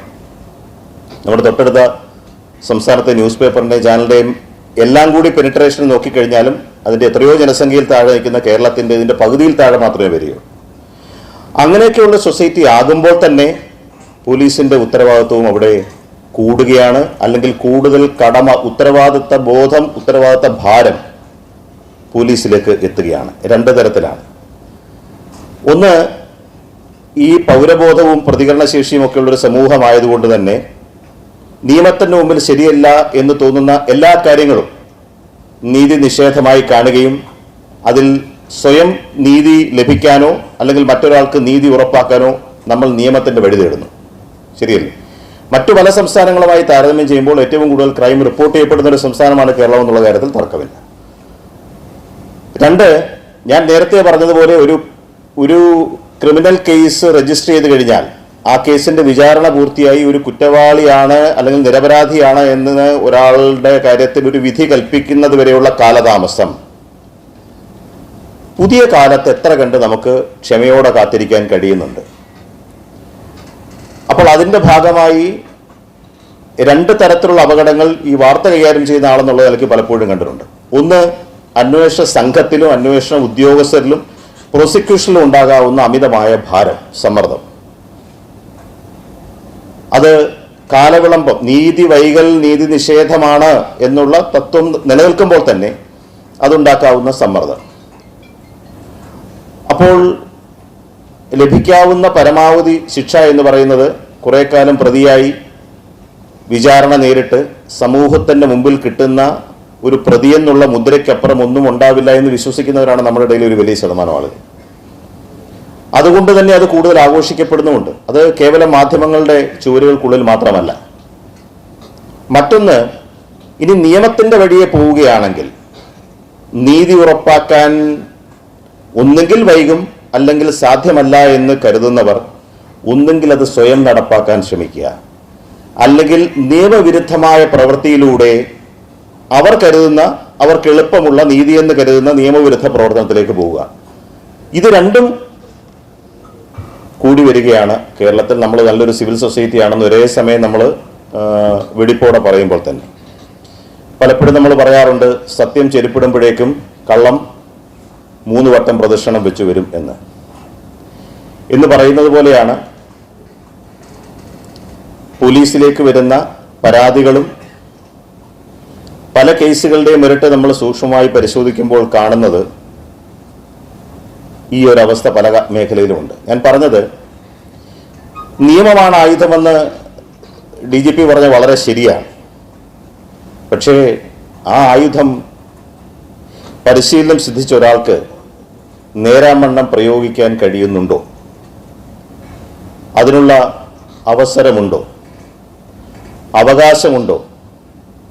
ആൾബലമുണ്ടോ? ആത്മവിശ്വാസമുണ്ടോ? വളരെ ഗൗരവത്തോടെ ചിന്തിക്കേണ്ട ഒരു കാര്യമാണ്. പോലീസ് സേനയിലെ ആൾബലം പോലീസിൻ്റെ പ്രവർത്തനത്തെ എങ്ങനെ ബാധിക്കുന്നുവെന്ന് ആധികാരികമായി പറയാൻ ഞാൻ ആളല്ലെങ്കിൽ പോലും നിശ്ചയമായും ക്രമസമാധാന പാലനത്തിലും കുറ്റാന്വേഷണത്തിലും പോലീസിൻ്റെ ഫോക്കസ് ആവശ്യപ്പെടുന്നതിനനുസരിച്ചുള്ള ആൾബലമില്ല എന്നുള്ളത് നേരിട്ട് ബോധ്യമുള്ള ഒരാളാണ്.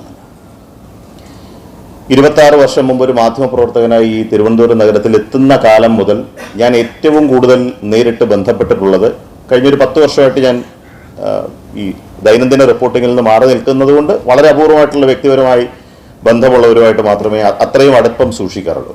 അല്ലെങ്കിൽ പോലീസുമായിട്ടാണ്. ഒരു 25 വർഷം മുമ്പ് മുതൽ നോക്കിക്കഴിഞ്ഞാൽ തിരുവനന്തപുരം നഗരത്തിലെ എല്ലാ പോലീസ് സ്റ്റേഷനിലെയും ലാൻഡ് ഫോൺ നമ്പറുകൾ ബൈഹാർട്ടായിരുന്നു. ഇപ്പോഴും അതിലെ കന്റോൺമെന്റ്, മ്യൂസിയം, തിരുവനന്തപുരം സിറ്റിയിൽ ഒരു 3-4 നമ്പറുകൾ, സ്പെഷ്യൽ ബ്രാഞ്ച് നമ്പറുകൾ, സ്റ്റേറ്റ് സ്പെഷ്യൽ ബ്രാഞ്ച് ഒക്കെ ഇപ്പോഴും നമ്മുടെ മനപ്പാടമാണ്. കാരണം അന്ന് ഏറ്റവും കൂടുതൽ ഇൻഫർമേഷൻ നമ്മൾ നേരിട്ട് ആശ്രയിക്കുന്നത് പോലീസ് ഉദ്യോഗസ്ഥരെയാണ്. അന്നൊക്കെ നമ്മളൊരു കാര്യം വിളിച്ചാൽ, ഒരു പോലീസ് ഉദ്യോഗസ്ഥന് ഒരു കേസിൻ്റെ ഡീറ്റെയിൽസ് ഒരു 2 മിനിറ്റ് കഴിഞ്ഞ് വിളിച്ചാൽ ഒരു 10 മിനിറ്റൊക്കെ സംസാരിക്കും. ഒരു സമ്പൂർണ്ണമായ വിവരങ്ങൾ കിട്ടും. അത് കോട്ട് ചെയ്യേണ്ട വിവരങ്ങളാണെങ്കിൽ അങ്ങനെ, അതല്ലെങ്കിൽ അല്ലാതെ, അങ്ങനെയൊക്കെയാണ്. പക്ഷെ ഇന്ന് ഒരു പോലീസ് ഉദ്യോഗസ്ഥൻ്റെ ശരാശരി ജീവിതം വ്യക്തിപരമായി എനിക്കൊരു അനുഭവത്തിലൂടെ, ഒന്നിലധികം അനുഭവത്തിലൂടെ ബോധ്യപ്പെട്ടതാണ്. ഞാനൊക്കെ കോളേജിൽ പഠിക്കുന്ന സമയത്ത്, അതിനു മുമ്പും ഏറ്റവും വലിയൊരു ഗ്ലാമർ ജോലി എന്ന് പറയുന്നത് ഒരു സബ് ഇൻസ്പെക്ടർ ആകുക എന്നുള്ളതാണ്. പലരും ഡിഗ്രി കഴിഞ്ഞിങ്ങനെ നമ്മുടെ നാട്ടിലൂടെയൊക്കെ ഇങ്ങനെ വിരിഞ്ഞ് നടക്കുമ്പോൾ ചോദിക്കുമ്പോൾ പറയും, ഞാൻ SI ടെസ്റ്റിന് കോച്ചിങ്ങിന് പോയിക്കൊണ്ടിരിക്കുകയാണ്. അത് ഒരേ സമയം ശാരീരികമായും അത് ബൗദ്ധികമായും പരിശീലിച്ചുകൊണ്ടിരിക്കുകയാണ്. 1-2 തവണയായി കഴിഞ്ഞാലും അത് സൈനിക സേവനമൊക്കെ അന്ന് അതിൻ്റെ വളരെ താഴെയാണ്. ഒരു സബ് ഇൻസ്പെക്ടർ ആകുക എന്ന് പറയുന്നത് ഒരു 30-35 വർഷം മുമ്പ് ഞാനൊക്കെ കോളേജ് വിദ്യാർത്ഥിയായിരിക്കുന്ന സമയത്ത് അന്നത്തെ ഏറ്റവും വലിയൊരു ഒരു അഭിമാന ബോധമാണ്. അങ്ങനെ എൻ്റെ സഹപാഠികളായിട്ടുള്ള ഒരു 10-12 പേരെങ്കിലും സബ് ഇൻസ്പെക്ടറായി ഇന്ന് വളരെ ഉത്തരവാദിത്തപ്പെട്ട തസ്തികയിൽ ജോലി ചെയ്യുന്നുണ്ട്. ഒരു കാര്യം ഞാൻ നിങ്ങളോട് പറയാം, അതിൽ 2 പേർ പലപ്പോഴും ഞാൻ എൻ്റെ വളരെ വിഷമകരമായ സാഹചര്യങ്ങളിലൊക്കെ പെട്ടെന്ന് ചിലപ്പം വിളിക്കുന്ന ഇവരെയൊക്കെയാണ്. വിഷമകര സാഹചര്യം വ്യക്തിപരമായ കാര്യങ്ങൾ കുറെ കൂടി ലോജിക്കലി വളരെ പെട്ടെന്ന്, വളരെ ജഡ്ജ്മെന്റലായിട്ട്, വളരെ നിസ്സാരമായിട്ടൊക്കെ നമ്മളോട് തിരിച്ച് മറുപടി പറയാൻ പറ്റുന്ന പോലീസ് ഉദ്യോഗസ്ഥർ. കാരണം ഒരു ദിവസം അവർ കൈകാര്യം ചെയ്യുന്ന വിഷയങ്ങൾ ഇതിലൊക്കെ വളരെ സങ്കീർണമായതുകൊണ്ട്. പക്ഷെ അതിൽ 2 പേര് വളരെ ഫ്രീക്വൻ്റായിട്ട് പലപ്പോഴായി അവരുടെ വ്യക്തിപരമായ പ്രശ്നങ്ങൾ എന്നോട് സംസാരിച്ച് 2-3 തവണത്തെ സംസാരം കഴിഞ്ഞപ്പോഴാണ് ഞാൻ ഈ യാഥാർത്ഥ്യം മനസ്സിലാക്കുന്നത്. ഞാൻ അനുഭവിക്കുന്നതിൻ്റെ ഒരു 1000 ഇരട്ടി സമ്മർദ്ദം അവരനുഭവിക്കുന്നത് സ്വാഭാവികമാണ്, തൊഴിലിലെ വ്യത്യാസമുണ്ട്. പക്ഷേ എൻ്റെ ഒരു 10-1 പോലും അവർക്ക് ഈ സമ്മർദ്ദം താങ്ങാൻ പറ്റുന്നില്ല എന്നുള്ളത്. അവിടെയാണ് ശ്രീ ഹേമേന്ദ്രൻ സാർ പറഞ്ഞതുപോലെ, നമ്മളൊക്കെ വിചാരിക്കുന്ന ഒരു സ്റ്റേഷൻ ഹൗസ് ഓഫീസറായിട്ടിരിക്കുന്ന ഒരാൾക്ക് ആ പ്രദേശത്തിൻ്റെ മുഴുവൻ പ്രശ്നങ്ങളും ഭാരങ്ങളും ആകുലതകളുമൊക്കെ ഒരു വിരൽത്തുമ്പിൽ നിയന്ത്രിക്കാനോ കൈകാര്യം ചെയ്യാനോ ഒക്കെ കഴിയുന്നവരാണ് എന്നുള്ളതാണ്. കഴിയുന്നവരാണ്, സംശയമില്ല. പക്ഷേ സ്വന്തം ജീവിതത്തിൽ ഉണ്ടാകുന്ന ആകുലതകൾക്ക് മുമ്പിൽ അതിനേക്കാൾ 10-20 വർഷം സേവനം പൂർത്തിയാക്കുന്ന ഉദ്യോഗസ്ഥർക്ക് പോലും പിടിച്ചു നിൽക്കാൻ കഴിയാത്ത വളരെ വൾണറബിൾ ആയിട്ടുള്ളൊരവസ്ഥ ഞാൻ എൻ്റെ ഏറ്റവും അടുപ്പമുള്ള സുഹൃത്തുക്കൾ കണ്ടിട്ടുണ്ട്. അതിലൊരാൾ ഈ സേവനം സ്വമേധയാ മതിയാക്കി പ്രത്യേക മറ്റ് ജോലിയൊന്നും ഉറപ്പിക്കാതെ അദ്ദേഹം ബന്ധുക്കൾക്കൊപ്പം വിദേശത്തേക്ക് പോയി. അപ്പോൾ വളരെ മണ്ടത്തരമല്ലേ എന്ന് ചോദിച്ചപ്പോൾ പറഞ്ഞൊരു കാര്യമുണ്ട്. എല്ലാ ദിവസവും രാവിലെ മുതൽ വൈകുന്നേരം വരെ നമ്മൾ ഇടപഴകുന്നത് ഒരു 70% ഒന്നുകിൽ കുറ്റകൃത്യം ചെയ്തവർ, അല്ലെങ്കിൽ കുറ്റാരോപിതർ, അല്ലെങ്കിൽ പരാതിക്കാർ. പലപ്പോഴും 100% നീതിയോടെ മുമ്പിൽ വരുന്നൊരു പ്രശ്നത്തിൽ തീരുമാനമെടുക്കാൻ കഴിയാതെ വരുന്ന സമ്മർദ്ദം. ഒരു ദിവസം പോലും ചിട്ടയോടെ ഒരു കുടുംബവുമായി ബന്ധപ്പെട്ട ഒരു കാര്യവും പ്ലാൻ ചെയ്യാൻ കഴിയാത്ത അവസ്ഥ. ഇത് സ്വന്തം വീട്ടിൽ ചിലപ്പോൾ ഭാര്യയോ മക്കളോ ഉൾക്കൊള്ളുമായിരിക്കും. പക്ഷേ ഫാമിലി കമ്പൽഷൻസ് കുറെ കൂടി കഴിയുമ്പോഴത്തേക്ക് അത് പലതരം ബന്ധങ്ങളെയും കുടുംബത്തെ പ്രതികൂലമായി ബാധിക്കൽ. ഇതെല്ലാം കഴിഞ്ഞ് ഒരു 6 മണിക്കൂറെങ്കിലും സ്വസ്ഥമായിട്ട് ഉറങ്ങുന്ന ദിവസങ്ങൾ ആഴ്ചയിൽ ഒരു 2-3 ദിവസം മാത്രം. അതുകൊണ്ട് അസിഡിറ്റിയായി, ആങ്സൈറ്റിയായി, ഹൈപ്പർ ടെൻഷനായി, അത് മറ്റു പല ശാരീരിക പ്രശ്നങ്ങളിലേക്കും വരുന്നു. ഒരു 50 വയസ്സൊക്കെ ആകുമ്പോഴേക്ക് ആരോഗ്യം ക്ഷയിച്ചു തുടങ്ങി. നമ്മൾ പ്രൊഡക്റ്റീവായിട്ട് ജീവിതത്തിൽ ഒന്നും ചെയ്യുന്നില്ല, എല്ലാ ദിവസവും ഇങ്ങനെ കുറച്ച് കാര്യങ്ങൾ ചെയ്തു പോകുന്നു എന്നുള്ളൊരു നിരാശയിൽ നിന്ന് ഇപ്പം ഞാൻ മുക്തനായില്ലെങ്കിൽ പിന്നീട് വളരെ പ്രയാസമാണ് എന്ന് പറഞ്ഞ് ഞാൻ ഒട്ടും ബോധ്യപ്പെട്ടില്ല കാര്യം. അത് നേരത്തെ DGP പറഞ്ഞതുപോലെ ഒരു സേനയിൽ ജോലി ചെയ്യുന്ന ഒരാൾ ഒരിക്കലും അങ്ങനെ വൈകാരികമായിട്ടോ ഒരു പിന്തിരിഞ്ഞോടുന്ന മനോഭാവത്തോടോ ചിന്തിക്കരുതെന്ന് വിശ്വസിക്കുന്ന ഒരാൾ തന്നെയാണ് ഞാൻ. കാരണം എല്ലാ തൊഴിലിനും അതിൻ്റേതായിട്ടുള്ള പരിമിതികൾ. നമ്മൾ ഏറ്റവും സുഖമെന്ന് വിശ്വസിക്കുന്ന ബാങ്കിങ് മേഖലയിലൊക്കെ ജോലി ചെയ്യുന്നവരോട് സംസാരിച്ചാൽ അറിയാം ഇപ്പോഴത്തെ അവസ്ഥ എന്താണെന്നുള്ളത്. വനിതാ ജീവനക്കാരൊക്കെ 7:30 ആയി കഴിഞ്ഞാൽ ബാങ്കിൽ നിന്ന് പുറത്തു പോകാതെ ക്യാബിനുള്ളിൽ കരഞ്ഞുകൊണ്ടിരിക്കുന്ന അവസ്ഥ പല ബാങ്കിലെ ബ്രാഞ്ചുകളിലും നമുക്ക് കാണാം. പക്ഷെ ഞാൻ പറഞ്ഞത്, ഒരു പ്രശ്നം നമ്മുടെ മുമ്പിലുണ്ട്. ആ പ്രശ്നമെന്നുള്ളത് പോലീസ് സേനയിൽ കുറച്ച് അംഗങ്ങളെ കൂടുതൽ കൊടുത്ത് അവരുടെ ദൈനംദിന ജോലികൾ ചെയ്യാനുള്ള ആൾബലം കൂട്ടുക എന്നുള്ളതല്ല. പോലീസ് സേനയുടെ പ്രവർത്തന രീതിയും പോലീസ് സേനയ്ക്ക് ലഭിക്കുന്ന തൊഴിൽപരമായ സൗകര്യങ്ങളും പരിമിതമാണ് എന്നത് നേരിട്ട് കണ്ട ബോധ്യത്തിൻ്റെ അടിസ്ഥാനത്തിലാണ് ഞാൻ പറഞ്ഞത്. ഒരു 10 വർഷം മുമ്പ് ഞാൻ തന്നെ ഒരു ആവശ്യത്തിന് പൂജപ്പുര പോലീസ് സ്റ്റേഷനിൽ പോയി അവിടുത്തെ സുഹൃത്തുക്കളുമായിട്ടൊക്കെ സംസാരിച്ചപ്പോൾ അന്ന് അവിടെ ഉണ്ടായിരുന്ന ഒരു ഉദ്യോഗസ്ഥനോട് പറഞ്ഞു, സാർ ഒരു തീപ്പെട്ടിക്കുള്ളി ഉറച്ചിട്ട് കഴിഞ്ഞാൽ ഒരു ബോംബ് പോലെ ഇത് മുഴുവൻ പൊട്ടുപോയത് സമയത്ത്. കാരണം ഒരു സൈഡിൽ മുഴുവൻ ആ ദിവസങ്ങൾ ഞാൻ നോക്കുമ്പോൾ ഒരു 10,000-ഓളം ലിറ്റർ സ്പിരിറ്റ് അടുക്കി വെച്ചിരിക്കുകയാണ്. അതിൻ്റെ മുമ്പിൽ വർഷങ്ങളോ മാസങ്ങളോ ആയിട്ട് എടുത്തുകൊണ്ട് പോകാൻ കഴിയാത്ത കുറച്ച് വാഹനങ്ങൾ, അതിലൊക്കെ നല്ല ഒന്നാന്തരം വിഷപ്പാമ്പുകളാണ്. ഇതിൻ്റെ ഒരു ഭാഗത്താണ് പോലീസുകാരുടെ ക്വാർട്ടേഴ്സ്, അവിടെയാണ് താമസിക്കുന്നത്. ഇപ്പം ഞങ്ങളുടെ കുട്ടികളൊക്കെ ഇതുവഴിയാണ് എപ്പോഴും പോകുന്നത്. എപ്പോഴും ഈ ടിപ്പർ ലോറിയൊക്കെ പിടിച്ചിട്ട് എന്തിനും തയ്യാറായി നിൽക്കുന്ന സിറ്റിയിലെ നല്ല ഒന്നാന്തരം ക്രിമിനൽ പശ്ചാത്തലമുള്ള കുറേ പേര് ആ സ്റ്റേഷൻ്റെ പരിസരത്ത് എവിടെയെങ്കിലുമൊക്കെ കാണും.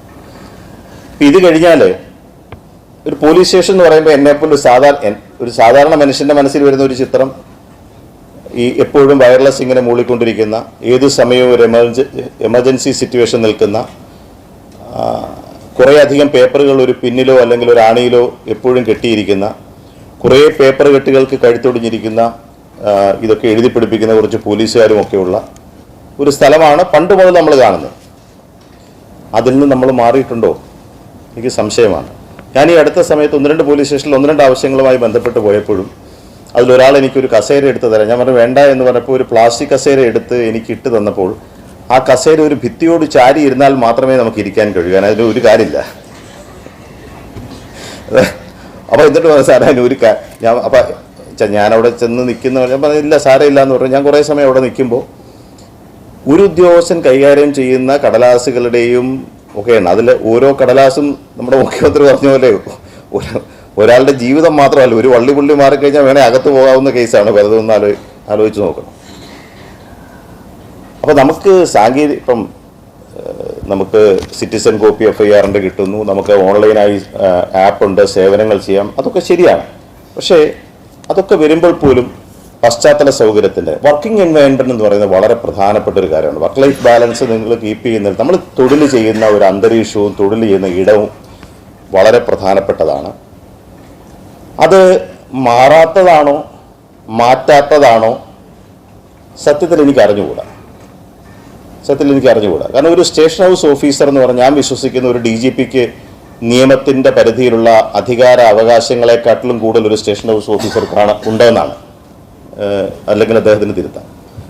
അത്രയും അധികാരപ്പെട്ട, അത്രയും ജനങ്ങളുടെ ജീവനും ജീവിതവും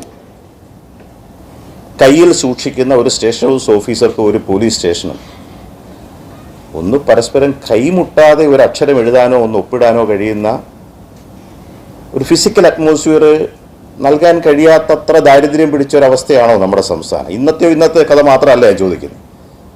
ഇനി കാശുണ്ടാക്കി കൊടുക്കുന്ന കാര്യത്തിലാണെങ്കിൽ പോലീസ് മോശമാണോ? അല്ലല്ലോ. മാത്രമല്ല അങ്ങനെ ഒരു ഫണ്ടിൻ്റെയോ ഫിസിക്കൽ ഇൻഫ്രാസ്ട്രക്ചറിൻ്റെയോ പേരിലാണോ നമ്മൾ ഇത്തരം കാര്യങ്ങളെ കാണേണ്ടത്? ഒരിക്കലുമല്ല. അപ്പോൾ നമ്മൾ ഈ മോഡേണൈസേഷൻ, എനിക്കറിയില്ല എത്രമാത്രം ശരിയാണെന്ന്, ഇതൊക്കെ ഞാൻ പറഞ്ഞ ചിലപ്പോൾ എൻ്റെ അറിവുകൾ. മോഡേണൈസേഷൻ എന്ന് പറഞ്ഞ് പലപ്പോഴും നമ്മൾ കുറേ വാഹനങ്ങൾ വാങ്ങിക്കും, അല്ലെങ്കിൽ ആൾക്കൂട്ടത്തെ നിയന്ത്രിക്കാനുള്ള കുറച്ച് ഉപകരണങ്ങൾ വാങ്ങിക്കുന്നു, അല്ലെങ്കിൽ നമ്മൾ ഒരു ഹൈടെക് പോലീസിൻ്റെ ഭാഗമായി എവിടെയെങ്കിലും 1-2 നമുക്ക് കേൾക്കാൻ ഇമ്പമുള്ള പേരുകളിലൊരു പ്രത്യേക വിങ്ങൊക്കെ തുടങ്ങുന്നു, അവർക്ക് ചില കൺട്രോൾ റൂമുകളൊക്കെ വരുന്നു. പക്ഷെ ജനങ്ങളുമായി ഇടപഴകുന്ന ഏറ്റവും താഴെ തലത്തിലുള്ള പോലീസ് സ്റ്റേഷനുകൾക്ക്, പോലീസ് ഉദ്യോഗസ്ഥർക്ക് സ്വതന്ത്രമായി സമാധാനമായി ആത്മവിശ്വാസത്തോടെ ജോലി ചെയ്യാനുള്ള അന്തരീക്ഷമുണ്ടോ സംസ്ഥാനത്ത്? സംശയമാണ്. പല കാര്യങ്ങളിലും നമ്മൾ ലോകത്തിന് മാതൃകയാണെന്ന് നമ്മളെപ്പോഴും പറയും, ശരിയാണ്. ഒരു പോലീസ് സ്റ്റേഷൻ്റെ ചുമതല ഒരു വനിതാ സബ് ഇൻസ്പെക്ടറെ ഏൽപ്പിക്കാനുള്ള തീരുമാനം കേരളം പോലൊരു സംസ്ഥാനം എത്ര കാലമെടുത്തെടുത്ത തീരുമാനമാണ് എന്നാലോചിച്ച് നോക്കൂ. ഒരു സ്റ്റേഷൻ ഹൗസ് ഓഫീസറായി ഒരു വനിത, അല്ലേ? എത്രയോ സത്യത്തിൽ പല കാര്യങ്ങൾക്കും മാതൃകയായിട്ടുള്ള രാജ്യത്ത് അതൊക്കെ തുടങ്ങുമെന്ന് നമ്മൾ കരുതിയിരുന്ന ഒരു സ്ഥലമാണ്. ഇതിൻ്റെ കൂടെ ചേർത്ത് ഞാൻ പറയല്ല. അപ്പോൾ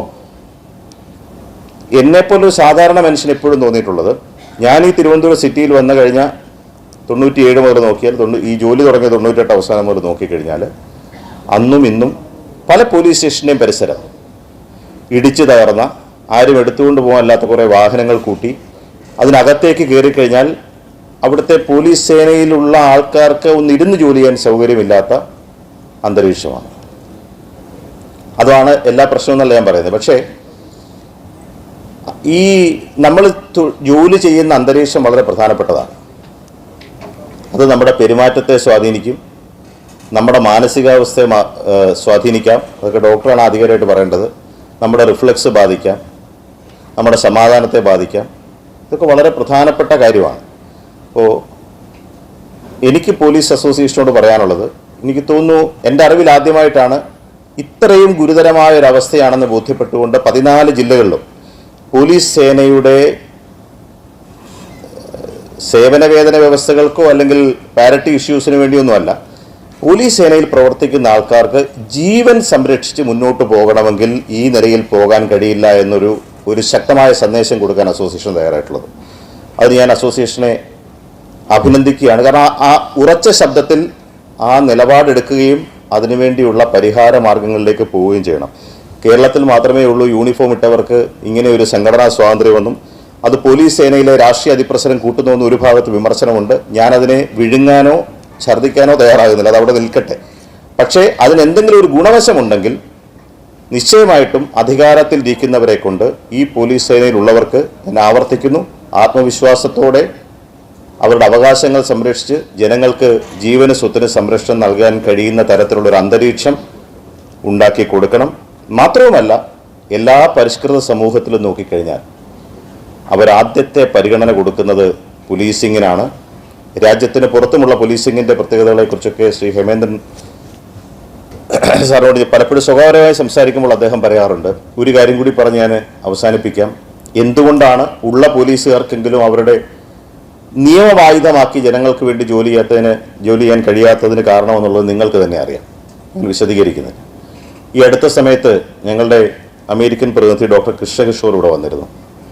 അദ്ദേഹം സൈനിക സ്കൂളിലെ ബെസ്റ്റ് അലൂമിനി അവാർഡ് വാങ്ങിക്കാൻ വേണ്ടി വന്ന ഒരു ദിവസം ഞാനും കൃഷ്ണനും കൂടെ കുറേയധികം സംസാരിച്ചു. സംഗീത, അദ്ദേഹത്തിൻ്റെ മകള് ഒരു ലോ ഗ്രാജുവേറ്റാണ്, ലോയിൽ ഇപ്പോൾ PG ചെയ്യാണ് അവിടുത്തെ യൂണിവേഴ്സിറ്റിയിൽ US. ഇപ്പോൾ ഒരു 4 മാസത്തെ ഇൻറ്റേൺഷിപ്പ് അവിടുത്തെ ഒരു ഫെഡറൽ ജഡ്ജിൻ്റെ കൂടെയാണ് സംഗീത ചെയ്യുന്നത് US, ന്യൂജേഴ്സിയിൽ. അപ്പോൾ അതൊരു പ്രൈവറ്റ് ഫേമിലാണെന്നുണ്ടെങ്കിൽ കുറഞ്ഞതൊരു $5,000 എങ്കിലും അവർക്കൊരു ആഴ്ചയിൽ കിട്ടാം. പക്ഷേ ഒരു ഏറ്റവും നീതിമാനുണ്ട്, എന്തായാലും സ്ത്രീലിംഗം ഉണ്ടാവും. ഓക്കെ, അങ്ങനെ ഒരു വനിതാ ജഡ്ജിൻ്റെ കൂടെയാണ് ഈ ജോലി ചെയ്യുന്നത്. ഇപ്പോൾ ഒരു ദിവസം ഈ വനിതാ ജഡ്ജി പറയുന്നു, നമുക്കൊന്ന് പുറത്ത് പോവാം, ഒരു സാൻഡ്വിച്ച് അടിച്ച് വരാം എന്ന് പറയുന്നു. പുറത്ത് പോയി കഴിഞ്ഞിട്ട് അവർ കാർഡ് സ്വൈപ്പ് ചെയ്യാൻ നോക്കുമ്പം, ബൈഡൻ എൻ്റെ ക്രെഡിറ്റ് തീർത്തോ എന്ന് തമാശയ്ക്ക് ചോദിക്കുകയും അവരുടെ കാർഡ് സ്വൈപ്പ് ചെയ്ത് അവർക്ക് പണമില്ലാത്തതുകൊണ്ട് അവരുടെ അപ്രൻറ്റീസിനെ കൊണ്ട് ആ പേയ്മെൻറ്റ് കൊടുപ്പിക്കുകയും ചെയ്തു. അവർ രാവിലെ വരുന്നതും പോകുന്നതും അവിടുത്തെ മെട്രോ ലൈനിലാണ്. അങ്ങനെയുള്ള ഒരു സ്ഥലം എല്ലാത്തിനും മാതൃകയെന്നല്ല ഞാൻ പറഞ്ഞത്. അതാണ് ഞാൻ പറഞ്ഞത്, സൊസൈറ്റിയും പോലീസും എപ്പോഴും ബന്ധപ്പെട്ടിരിക്കും. പോലീസിൻ്റെ മുകളിൽ നിയന്ത്രണമെന്നുള്ളതാണ് അധികാരത്തിൻ്റെ ചിഹ്നമെന്ന് കരുതുന്നതോ പോലീസിനെ ഉപദ്രവിച്ച് കീഴ്പ്പെടുത്തുന്നതാണ് ബലമെന്ന് കരുതുകയോ ചെയ്യുന്നത് പൗരന്മാർക്കാണെങ്കിലും ആ പൗരന്മാരെ നിയന്ത്രിക്കുന്ന ഭരണകൂടത്തിനാണെങ്കിലും ഭരണകർത്താക്കൾക്കാണെങ്കിലും ഒരിക്കലും ഗുണമല്ല. അതുകൊണ്ട് അത് പരമാവധി, പൂർണ്ണമായിട്ടുമല്ല, പരമാവധി തടുത്തു നിർത്തണമെങ്കിൽ ഒറ്റ കാര്യം മാത്രമേ ഉള്ളൂ. സേന, അതിന് ഒറ്റ വഴി മാത്രമേ ഉള്ളൂ. അത് നിയമത്തിൻ്റെയും നീതിയുടെയും സത്യത്തിൻ്റെയുമാണ്. അതിൽ നിന്ന് വ്യതിചലിക്കില്ല എന്ന് സ്വയം പ്രതിജ്ഞയെടുക്കുക, സ്വയം പ്രതിജ്ഞയെടുത്ത് മുന്നോട്ട് പോവുക. നന്ദി.